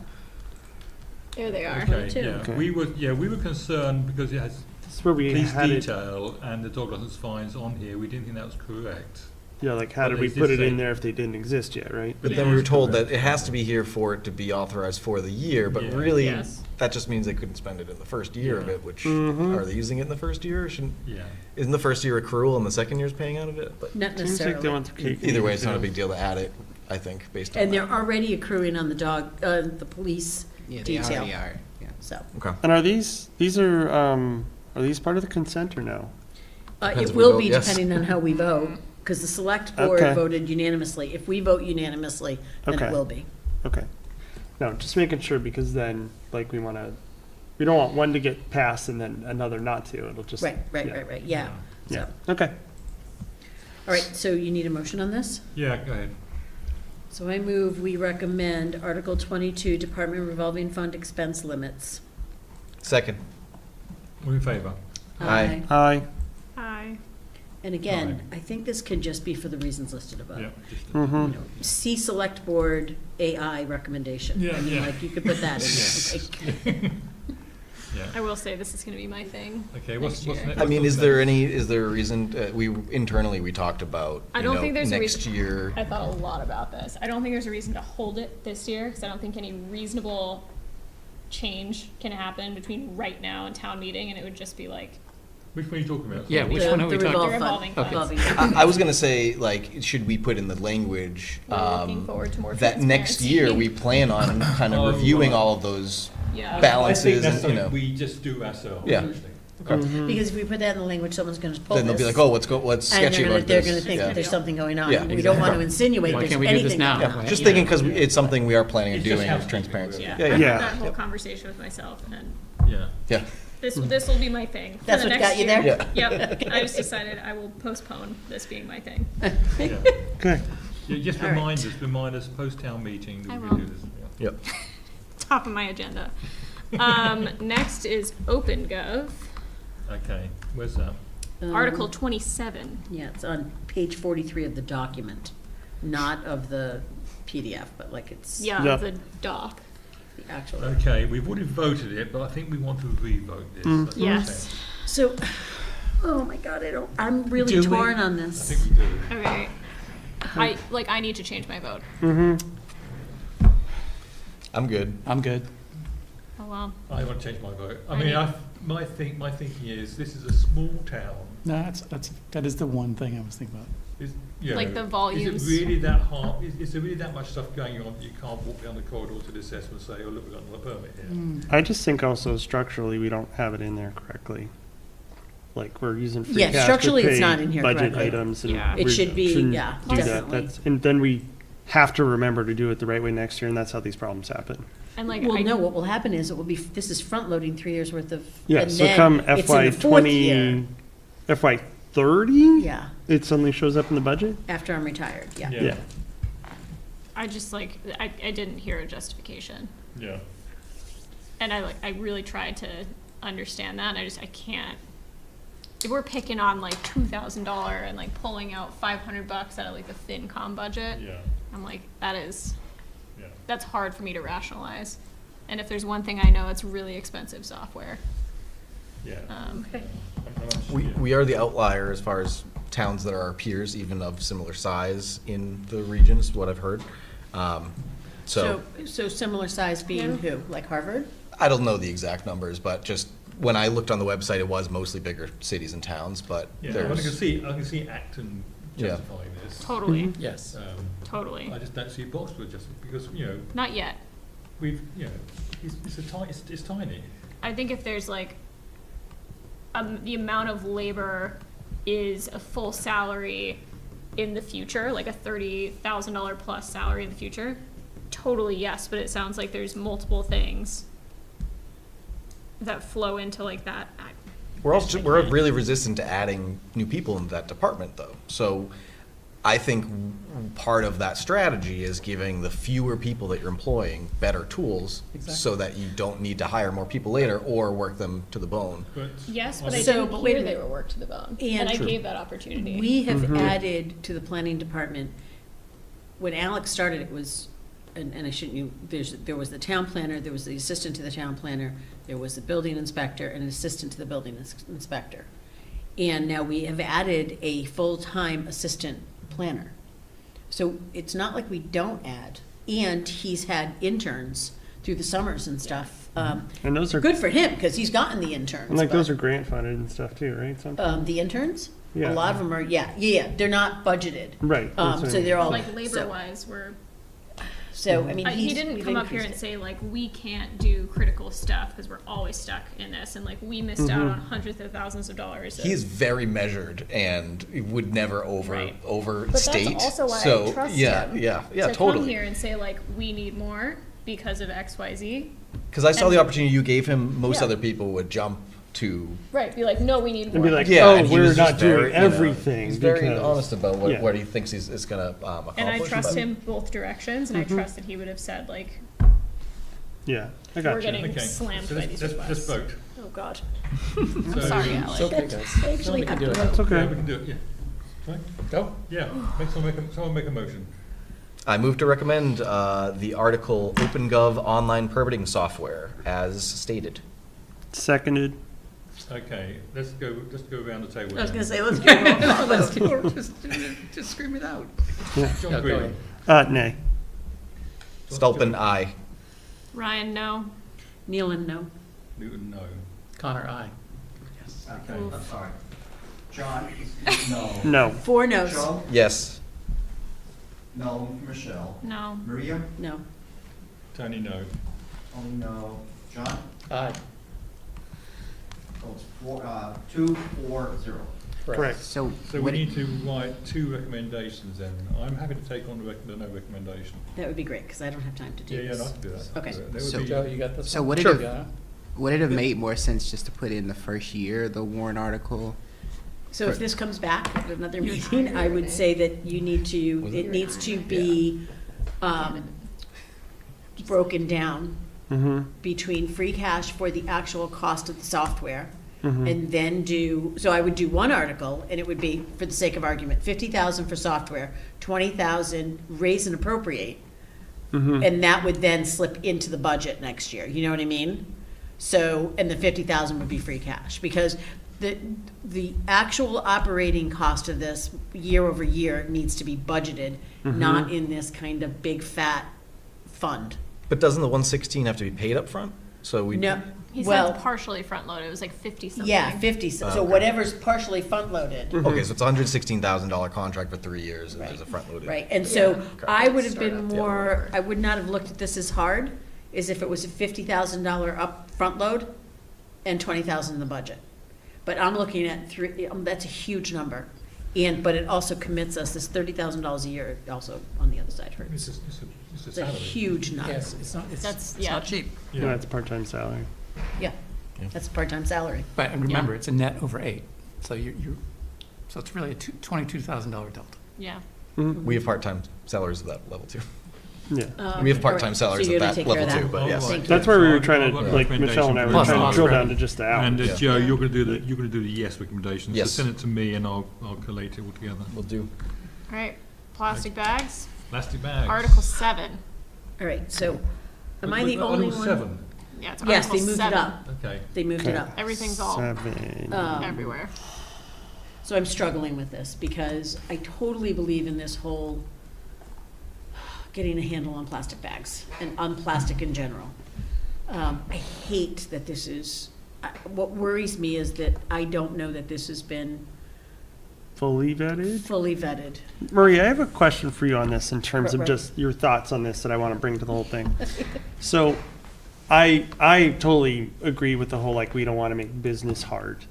I think the thing that I'm missing a little bit, and I'm not saying it's going to change my vote one way or another, don't businesses pass those on to the consumer?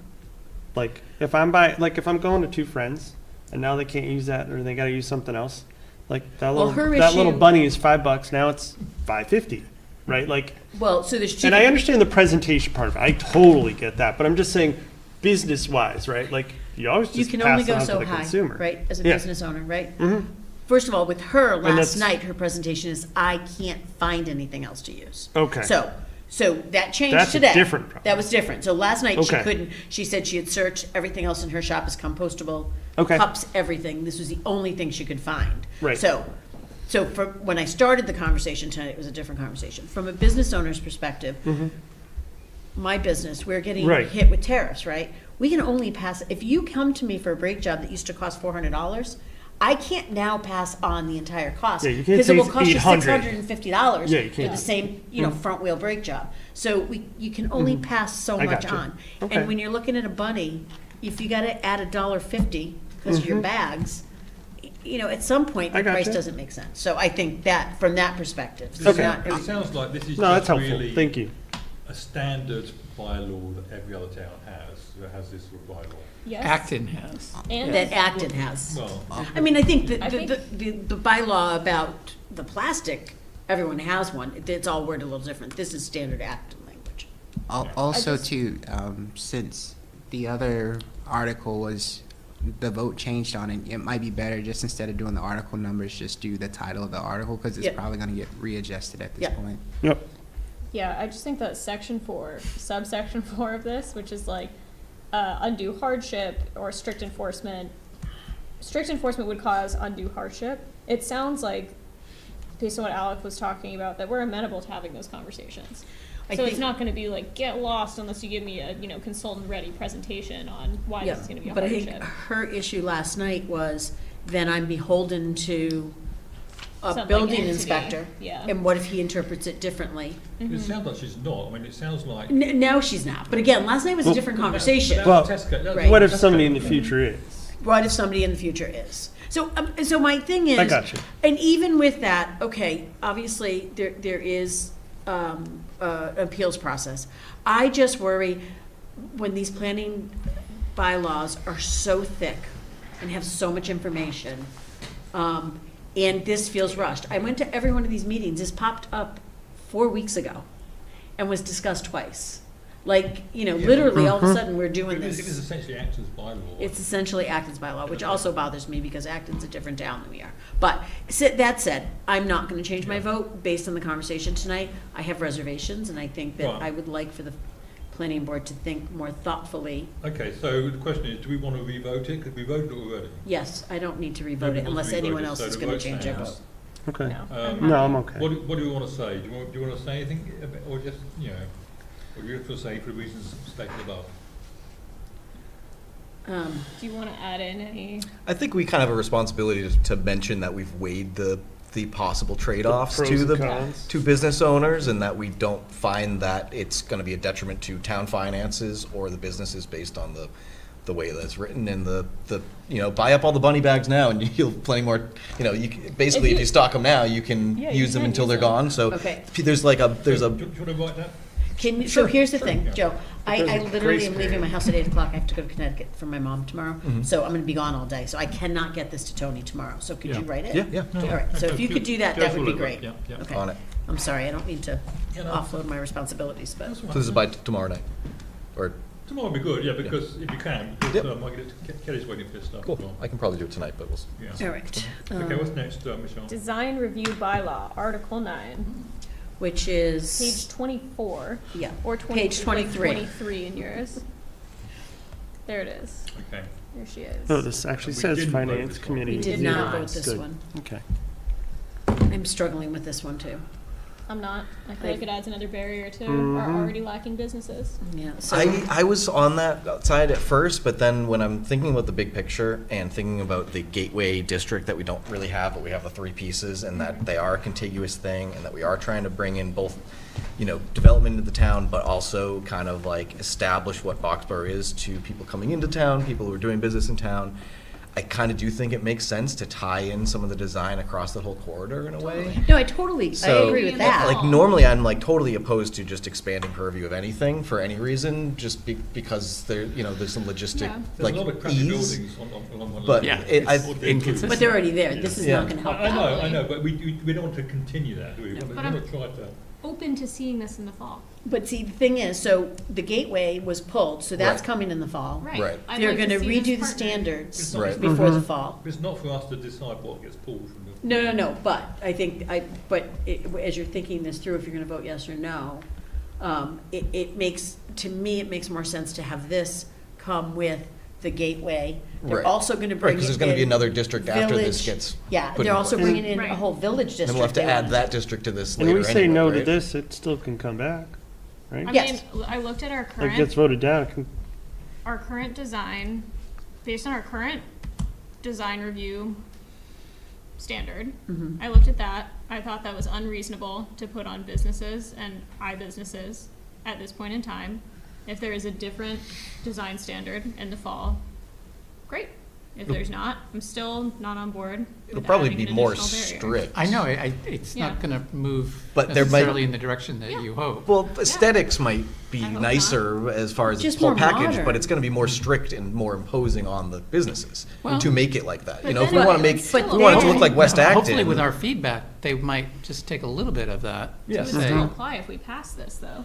But the problem is, at least it would we would still have a apply. voice in, okay, now you have, if you do this, see, this is how I look at it, if we do this, then the design standards will apply, and we don't have a say in that. So if they come back with really strict design standards, we can say, okay, so now this has gone to the other. We're at the Yep. mercy of whoever's doing this, and I am sorry, I have been on those meetings, and when they had somebody on Codman Hill Road building a building, and they wanted him to paint it a different color. It's on Codman Hill, across the street from the building in which the garbage is bulging out of that building.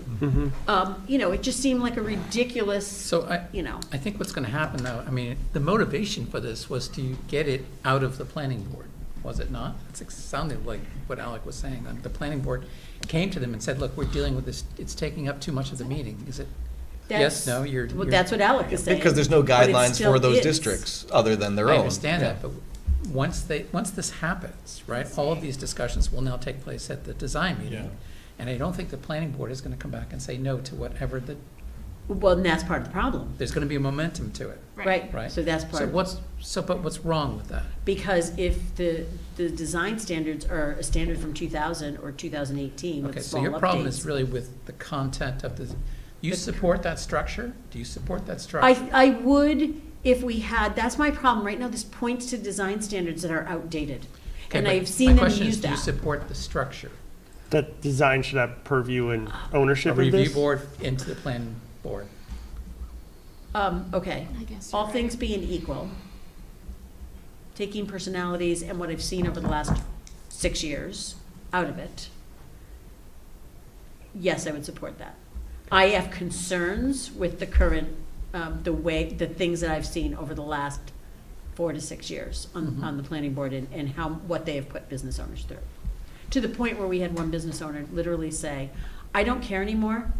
I don't want another extension. Vote it down if you're gonna vote it down. I'm done. And I mean, this was after 6 months of trying to get something passed. The guy was practically in tears. He was calling in from a waiting room in a hospital because they pushed it to him to the brink. So that's what we don't want. What was, course not. what Right. was the offensiveness of his builders, the wrong paint color or something, or was it? No, it was- a reasonable issue? It was being dragged out, and they started talking about how much screening they were gonna put up, and then they changed it, and then it was like, well, what about this, and we wanna change this screening, after multiple meetings. So I think that's the problem I have, is I've seen this work, and I've seen it be not effective, and so I'm struggling with Well, it. Alex says that they're going to review the design standards, right? And I think, again, big picture, we do need discipline design standards, and it'd be good to have, I think, a two-step process, a design review and a planning board process. So I'm still in support of this, actually. If you look at the zoning map too, like, I don't know if it makes sense to share it, but it really is Mass Ave. Yeah, but So it's the business district. it's the, yeah, Right, right, so- but I mean, it's so segmented, it's really giving control over one contiguous thing, as far as guidelines on what that should be I've designed gone back- like, and then it's just guidance. Sorry, can I That's say it. that? I've oh, gone back and forth on this, but Yeah. if they come back with these standards and they are crazy, then we'll have shot ourselves in the foot, basically, right? If we voted in today, yeah. Yeah. Without those standards. That's my problem. Okay, I'm just, I come Right. about it slowly. That's a real concern for me, is that we don't know what these standards are gonna look like, including building materials and all of that. And that's the problem I have. And we cannot afford to, I don't think We we can't can hamstring as a town ourselves afford to upfront. turn business away. I just, I but, agree. you know, when he said the landscaping, they're gonna get rid of landscaping in that whole area. The reason that site plan's in front of them is because in the fall, they're getting rid of landscaping, right? Can I ask a fundamental question? Let's say right now, a business is being built, it goes to the planning board, and they review like aesthetics and design. If it's in anything other than town center, yes. And that would be the same or different process under this. So if It would go to we design board, adopt but they would this, ask the same questions. Is Yeah. there like a structured, I haven't been through those meetings, is there like a list of questions? no, it would just be you bring your proposal, they look at it, and then based on then they compare it to, you take your standards out and you look at it, compare it to the standards. I've not been to one of their meetings Okay. either. They don't have all that many meetings, because we don't have that many town center. The problem is, right now, it's just for town I center. think I'm arriving at like a business having to go to, they would also have to go to planning board. Yeah, oh, yeah. Yes. So this is my new, because And you're ZBA. right, this is just expanding the And purview, they're gonna have to possibly do it ZBA. anyway. But this is now just another thing that they have to do. And the chair of the design review board is the chair of the planning board struggling with currently. I have a problem with But, that I in mean, just- general, but I do too. but I think that can't be a reason to stop us, because that won't always be the case, and I think it's another step. but it is a problem, I think. I think in it is general. another step that we're probably gonna have to, they're gonna have to take eventually. But, because remember, the planning board doesn't wanna be in this business, it Right. seems like. Their meetings are too long, so they're trying to outsource it to the DRB. Which So is right just- now, we have rules that are 10 years old, 8 years old, right? Yeah. So if we say yes to this today, we're kind of like leaving it open for them Carte to blanche. come up with some very rules that we might find overly restrictive. And yet we'll still have said yes to this process.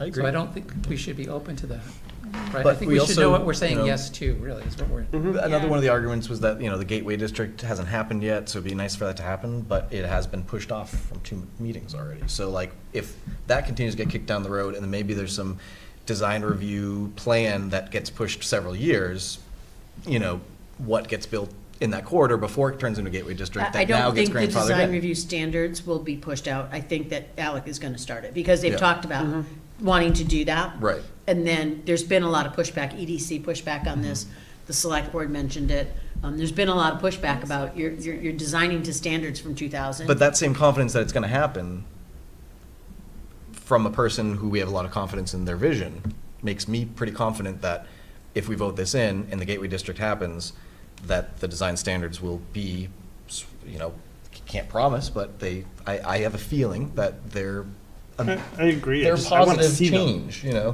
And see it's it. still one more step. Yeah, it is, I it think is. that's like, That's a really big issue I for think businesses. that's where I landed. Yep. Plus all like we're locking ourselves into something that we know is going to be changing soon. If there was And another on top of business that- district that was not affected by this, that was not on 111, would you feel different? Because there's like a place for a business to go that's not affected, or is it? No, it's just right in now, I general? want to see the standard, because if we're gonna justify, in my head, if I'm gonna justify agreeing to have a business take one more step, I want to make sure that what they're stepping That's a good into way is of looking at it. reasonable. Yeah. I think we want businesses in our town to make growth happen and bring in revenue and bring in productivity. Right. But I don't think we want to make it so easy for businesses to move in and not It have. is We're not not, easy. it's never There's easy. nothing I'm just easy saying, about like- moving a like, business into the our goal town. shouldn't be make it as easy as possible. There are also, there's good reasons to have those standards in place. Absolutely. Yeah. But, It's just again, weighing. if I'm gonna say, okay, yes, I'm gonna vote for this, and you need to go in front of another board, I want to know what that board is looking to do. And without having those design standards up to date, I have heard them try to force a brick building on Beaverbrook, which was just crazy, and the developer's like, Okay. this is Okay, so expensive. let's go ahead and vote. Someone make a motion. Anybody? Joe. I gotta read it. Where is Here it? you go, here You you got go. revolver. I I was move gonna say, to recommend. Joe. I needed to Uh, scroll back Show up me to the the title. article. Motion, Joe. Move to recommend the article revisions to Article 2.6 to expand the purview of the town's design review bylaw as stated. Seconded. Are you doing a roll Okay, call? John Grieven. Voting? Yeah. Nay. Joe. Nay. Michelle. Nay.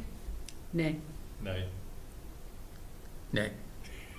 Okay, so we're not recommending it. It's Yeah. easy for me. I came to your side because I'm totally happy to revote this in the fall. Exactly. When the rest of the things And I come think in. we should say Yeah. that in Yep. our What's negative. our Yeah. recommendation going to say then? That while we believe there should be standards, the planning department is going through the process this summer of redoing the design standards, and it would make sense to vote it all at the same time in the fall, and I can't really, that doesn't make a lot of sense, but something to that effect. Yeah, and know what the And we would be design, more know what the yeah. design standards are before we vote a Yeah, and change we want in. to say that we the review want in the these to bylaw. be business-friendly Yeah. standards. Yes. We need Yeah. to say something like that. And Yep. ensuring Yeah. business friendliness. Okay, I'll write something up to, Or send it did around. Michelle just finish it? I type really fast. Are you planning to do something? Hmm? Are you doing something? Are you Yeah, doing- I just did it. I'm gonna zhuzh it and I'll send it to you. Okay, great, thank you. You're gonna what it? Zhuzh, What's a yours? little zhuzh. You know, make it look, Help me Bit of out. AI. A little. Get a little mojo I don't once use over. AI. Little je ne I'm sais a quoi. moral objector to AI. I am too. Hey. Yeah, because we're not gonna have water. We're all gonna be That's right. thirsty, but we're gonna have nice Okay. paragraphs ready. What's next, Michelle? Can't help it. I think that's it. No, the closed articles. They added closed articles. We're the. I So, don't know. I saw where it is last night. Yeah, they did. Yeah. That's everything on our list. Okay. So wait, Oh, what Oh, else do right we have? here. On Where's that? page 28 of the thing, Article 14. 28 and 29. Article 14. Close completed articles of general fund. Okay, Yes. yeah. Oh. Hmm? That was a new ad. Close. Okay. General. I guess I should add these to the warrant list then, right? Because it'd be a. It goes back into free cash. It'd be a credit when it's on the warrant list. Yes, you should. We could use a credit. So, So, yeah, we should do that in our model, Yeah. and liaison. Woohoo. Okay, let's, someone make a motion. I move to recommend the article close completed articles to general fund as stated. Seconded.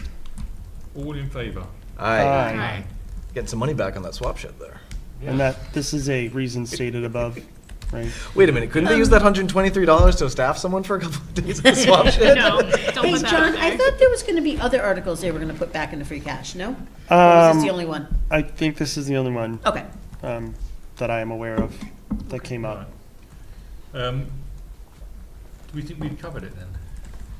I think we have, because I've been tracking it through the meetings. Yeah. You know, if, I don't think we missed anything. Okay. Oh, wait, what's this? Oh, the revolving expense. Okay, we did that one. I'm just looking at the recommendations. Oh, yeah. I think that's all of them. Okay. Good. Ooh, Okay. we done? Look at us. Yeah, okay, I did a Did bit the more work on budget and the town warrant. meeting report today, but I couldn't really do much work because they haven't got enough final numbers yet. They haven't done the final, I can start to add numbers to the report. Right, but that's the same report we've looked at, so we just are okay with it as it is, right? Well, unless you want, well, I've sent it out a few times. so Yeah. You've seen it, so It's- Okay, well, can you send it out? I can send it out again. if Yeah, you haven't let's looked put at the it, numbers. yeah. It's still blank, it's still, they have no numbers at the moment, so. Oh. What was the vote on the polystyrene plastic ones? We left it. Oh. We didn't revote that one, Oh. right? The plastic one. Yeah, 6-0. That's 6-0 correct. in favour. 6-0 Yeah, in favor. 6 in favor, yeah. Yeah, Yep. yeah. And then the presentation I will start to work on. Okay. Okay. Do you want a meeting next week? So next week is what date? We're already getting to optional? 31st. So I think we should meet next week, No just way. in case, because it's gotta go to the printer. And what if something, Yeah. Okay. right? Yeah, Just in case.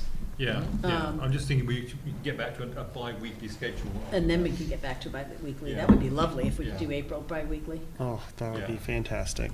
Okay, And maybe we Soccer could even season's go coming, so over, I need to- start to go I over need a to free up a presentation weekend. next Tuesday. yeah, You're coming You know in what I mean? cleats, So, well, that would be Just good. coaching. shin pads. And then go bi-weekly. That would be great. yeah. So can we do that? Can we assume bi-weekly in April? I think so, yeah. Let me stop sharing this. Tony, Yeah, for the FinCom report in the warrant, yeah, I'll send you an updated capital plan overview. We made a couple minor changes. thank you, yeah, yeah.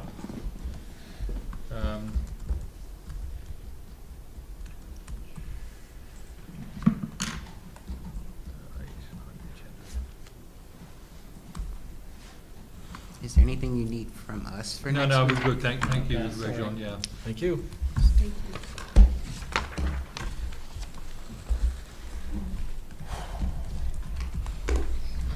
Okay, so, just look at the calendar. So we said next week would come in, so should we skip 4/7, maybe? Skip 4/21?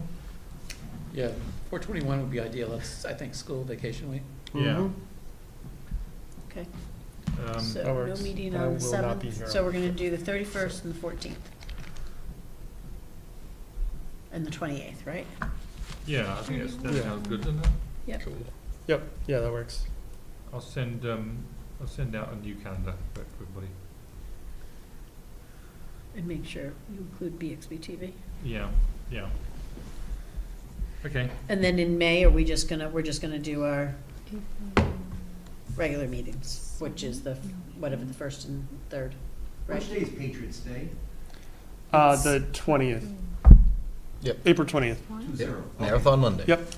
so yeah, so May, so the 5th would be the, yeah, We have no we meeting on the 5th. we should have the meeting on the 5th, that'll be the first Tuesday, right? Yeah, don't we usually meet 1st and 3rd? Yeah, so we should have a Yeah. meeting on the 3rd. The 5th we should, and then. no meeting on the 12th. Right.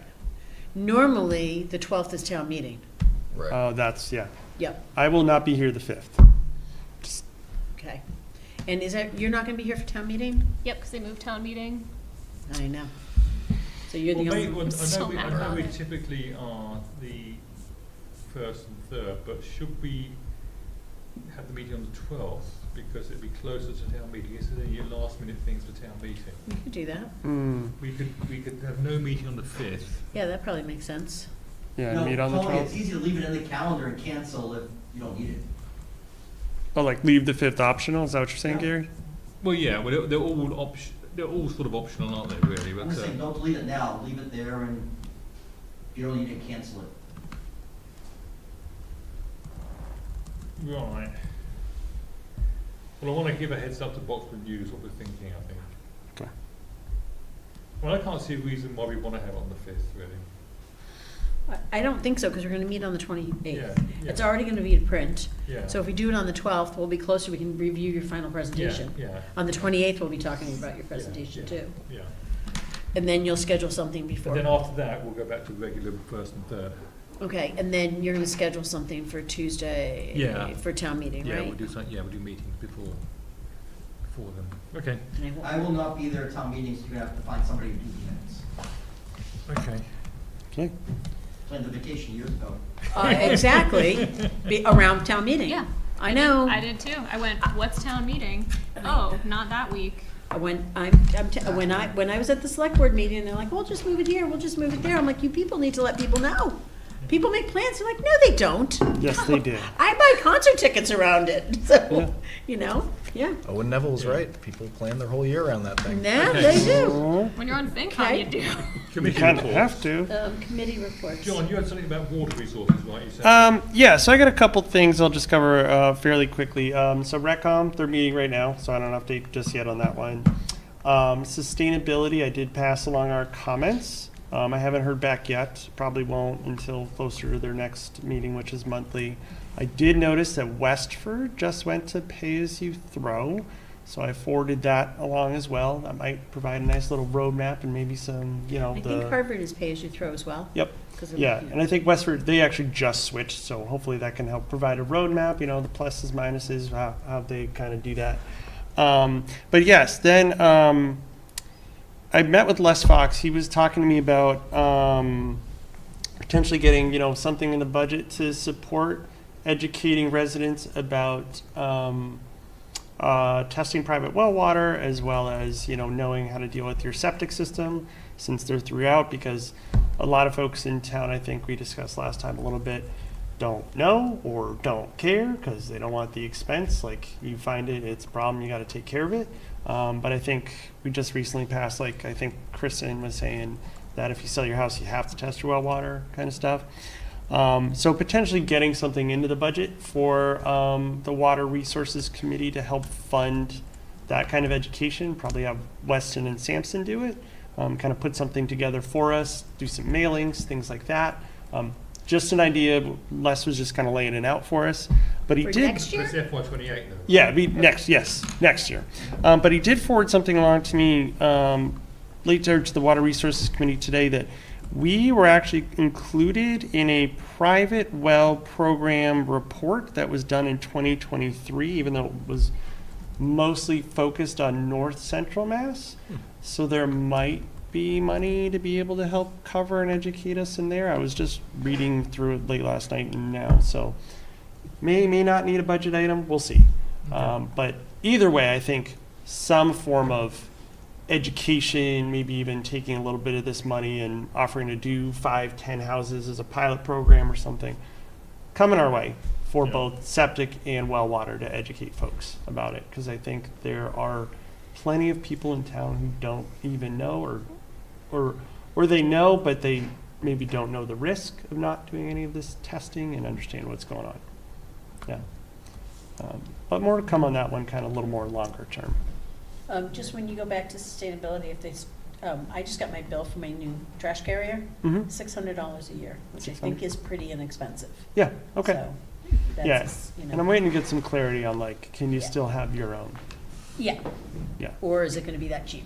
Yeah, or is it going to be that cheap? The Yeah. question would Maybe be, I cheaper. suppose, if it's a whole town contract, Yep. is it Does become that- cheaper because it's Right. obviously more cost effective Yeah. for one Right. truck to go around But does the that town preclude, rather than one truck to go every 20th house or something? Yep, What they're yeah. doing right now. but also does that preclude other contractors from Yeah. operating I mean, in if town? it's cheaper, I don't, this is a new contractor for me. My old one, after 25 years, retired, so.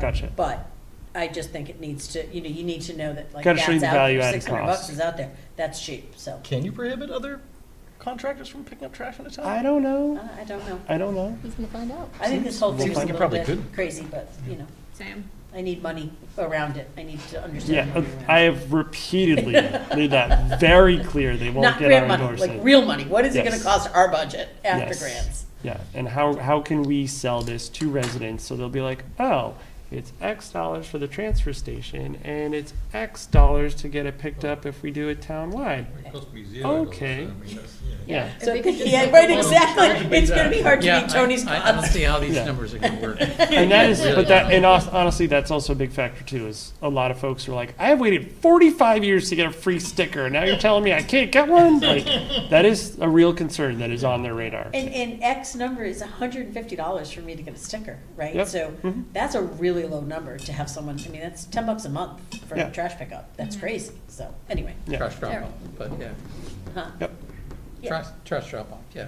Or trash pickup, like if they're trying to compare what it would Mhm. cost to have it picked up versus your Yeah, yeah, transfer But station. I wanna know the ticket. limitations too. I can't leave a mattress on the side of my road. Mhm. I can't leave appliances. I can't leave electronics. Yep. A Yeah, lot of feedback. exactly. Every time you give this report, aren't you No, thrilled? I do like it because I'm thinking all these same things. It's why I have a transfer station sticker. It's No. dirt cheap and I can bring anything there that I I know, want. you It's won't do it. I can fantastic. go as many times as I want in the same day. Yeah. Yeah. It's awesome. Same I Wednesday came or from Saturday. California. The trash can is this big. Yeah. Like, no. Yeah. Like, I can't Or recycle warehouse. this. To like figure it out. Okay, But that's all I yeah. have for committee reports. Anyways. Okay, thank you, Joe. Nothing this week. I sat through some of a conservation commission meeting and nothing to report there. And I had to bail on the steel farm, but probably nothing to report there either. Kind of the slow They time of might year. do a fall fling. I'll report A on fall that next what? time. A fall fling. Oh, I like that. Yeah. Interesting. Me too. I pitched it. I don't have anything for CPC because all the articles made it. So, and they're canceling meeting, and EDC, like you talked about the one that was pertaining to us, which was the concern from two friends. Were you on that meeting? No, I watched Oh, okay, and read. okay. I was curious because I didn't hear your voice, but it's hard to watch it afterwards. We are meeting tomorrow night, the fire station is meeting up tomorrow night, Thursday night, and we have gone out with our RFQ for an architect, and we've got it on our schedules that we'll start interviewing on, hopefully, the 19th, I think that's our meeting on Thursday, April 19th, so, well, hopefully, because that's costing us money, so we have to get an architect on board. And so we're hoping to get that done. And that's it. So John and I met with Hilltop yesterday, the bonding agency. So that's quite interesting. It's just to review all of the bonding amounts yeah, I wanted to make sure that our budget was correct for what they had in there. So we aligned that, and that's correct. I want to make sure our debt exclusion was correct, and they sort of validated that. She also sent us a credit report. Did you got a copy of that, right? I didn't. The only thing I got was from Rajan. I didn't get Okay, it. so I thought it to you. I thought it was just for that. Yeah, but you don't have your name actually. But it was from 2022, that report that she sent me. So it wasn't that helpful really. So I thought she said they were done frequently. A credit report for, Yeah, like a bonding, like the AAA. and it was 22? No, yeah, 2022. Yeah. That's the last time we got our bond rating? That's the pound. Don't they do No, it annually? no, that's the last time we had the report. That's what it sent us. She said, "Oh, yeah, well, I'll send you the latest one we've got," or Yeah. the impression I got was it was Be recent. more current, yeah. So I need to go back and check on that. Did they send you the template that that town was using for budget projections? No. Remember? They're supposed to send us that too. Yeah. Yeah, I'll have to go and look at what she's in and I'll forward it on to you. Okay. But yeah, it's quite a nice meeting, but there's what helped a lot. And you're comfortable with all the numbers, and did you talk to them about all that? Yeah, we reviewed the CIP sheet and stuff and what the numbers are. So you okay with that? Yeah, I mean, we asked about ratios and how the town looked with this debt, and they were comfortable. Well, With the debt, the potential debt of 30 million? Yeah. And they were comfortable? Yeah. That's great, okay. Any revelations on, like, process or anything, like, sometimes we're kind of not 100% Well, we can knowing how the whole, like, the chain of We can information. and decide. I everything. mean, we can decide how we structure the debt, of course. I mean, Yeah. when the time comes, we can have it as 20 years, 25 years, 30 years. We can have it level payments, or pay off more principal at first. But she says most people don't do that because it's a lot up front to Right. cover. So Yeah, it might make so everyone who lives here now those pay are for it. options that we've got, basically. I didn't really learn a lot new, must admit, in that meeting. no, I think it was just making sure that the data and the model was correct with what they had. Yeah. She didn't talk anything about, like, potential cost of money next year? Thoughts on that? She said how much notes were costing. Yeah, 3.5%? 3.5% to 4% Yeah. right now. She didn't see any short-term, but she wouldn't predict the future. No, I know, Yeah. but sometimes you can get a little bit of info, okay. Yeah. It's pretty good to have that relationship with people talking. Yeah. I mean, I think it's probably the first time in a really long time that we've relied this much on our bonding company, because, we haven't, this is the first time you're more of an interest in it, because this is, we just got a new treasurer. And Yeah. the previous treasurers weren't doing it, so Right. that's good. Yeah.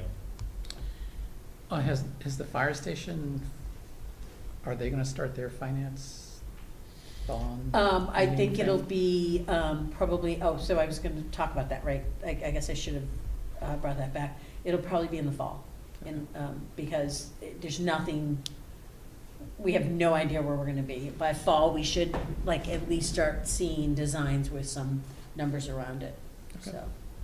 And then that gives you, so that if you say September, that gives you until, you know, up until May to be looking at bond rates and stuff.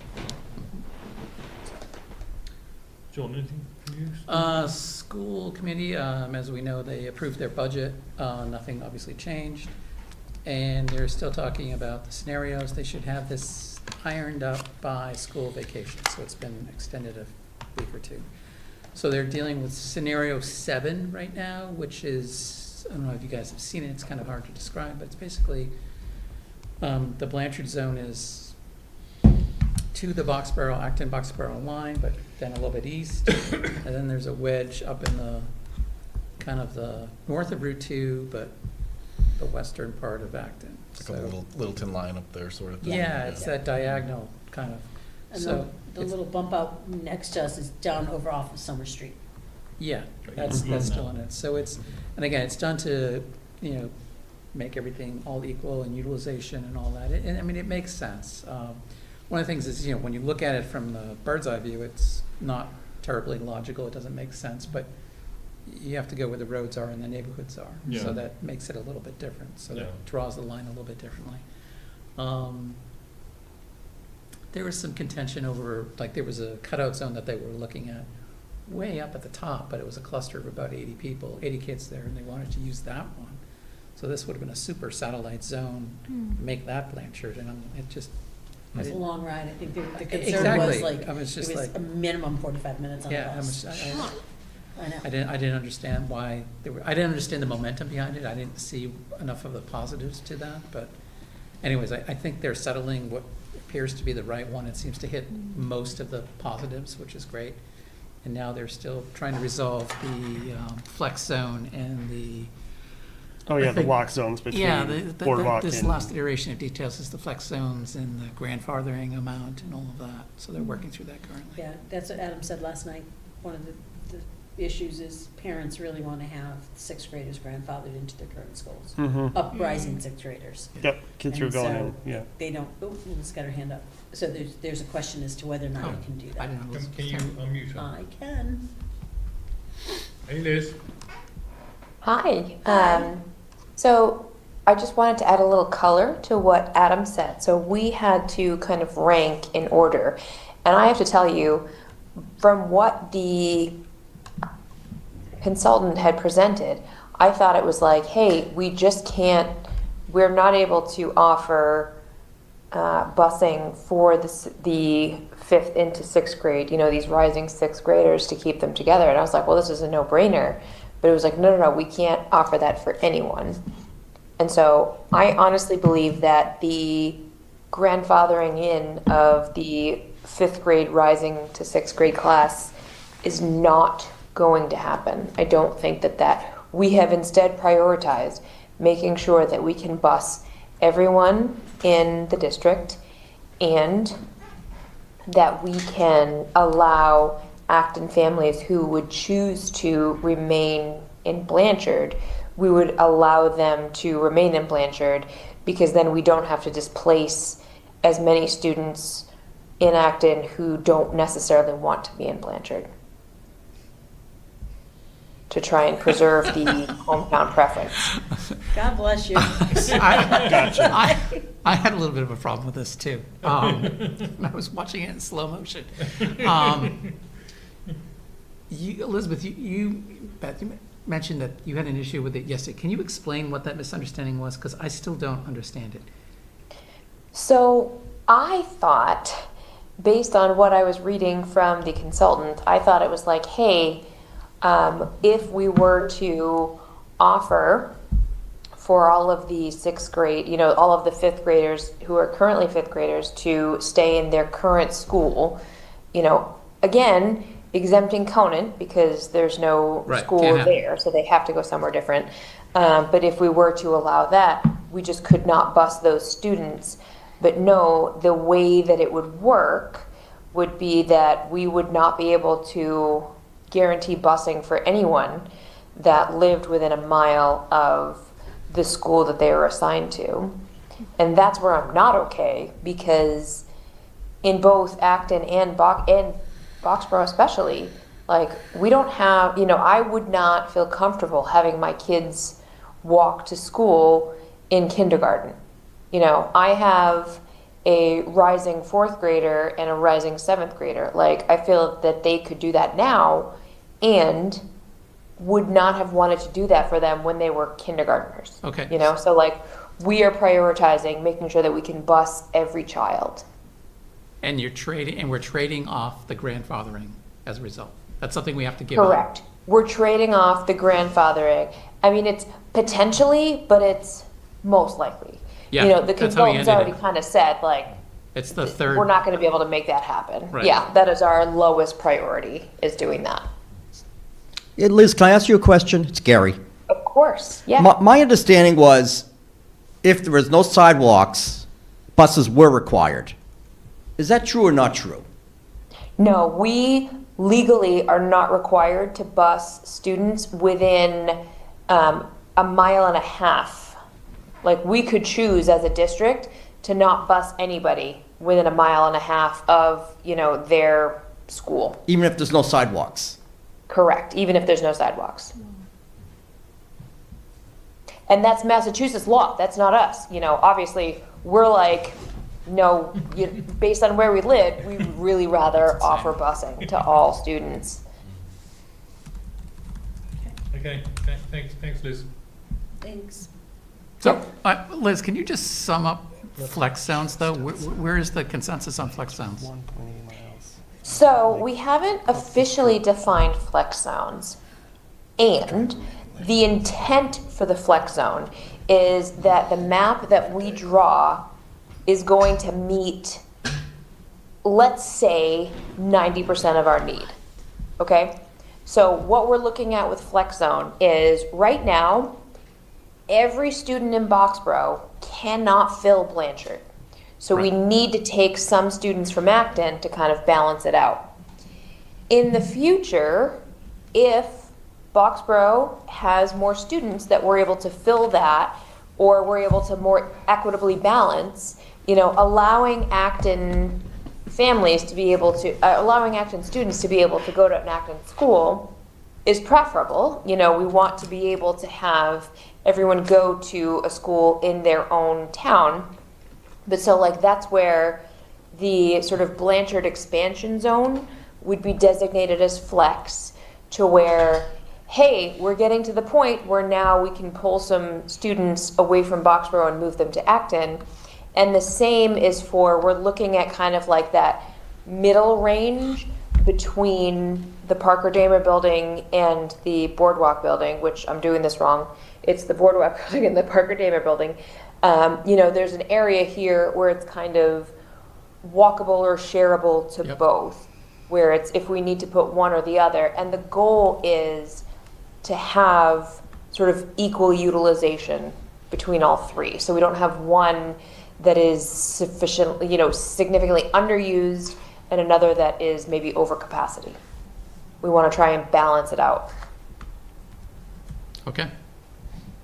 Thank you. And what the flex zone would affect would be, okay, let's say we've got this capacity going on in this school, and when looking at the incoming kindergarten class for, 2032, whatever school year we're looking at, it's like, hey, it would be better if we balanced, sort of half and half. So it gives the district the flexibility to say, okay, you guys are in this flex zone. There's 10 students that are going to be entering kindergarten. We're going to put 4 here and 5 here based on balancing to make Needs. sure that, Yep. Okay. Okay, Thank you. Yep, always. Okay, anything else, committee reports? Otherwise, I will take a motion to adjourn. So moved. Second. All in favour? Aye. Aye. Aye. Meeting closed at 9:33 p.m. Excellent.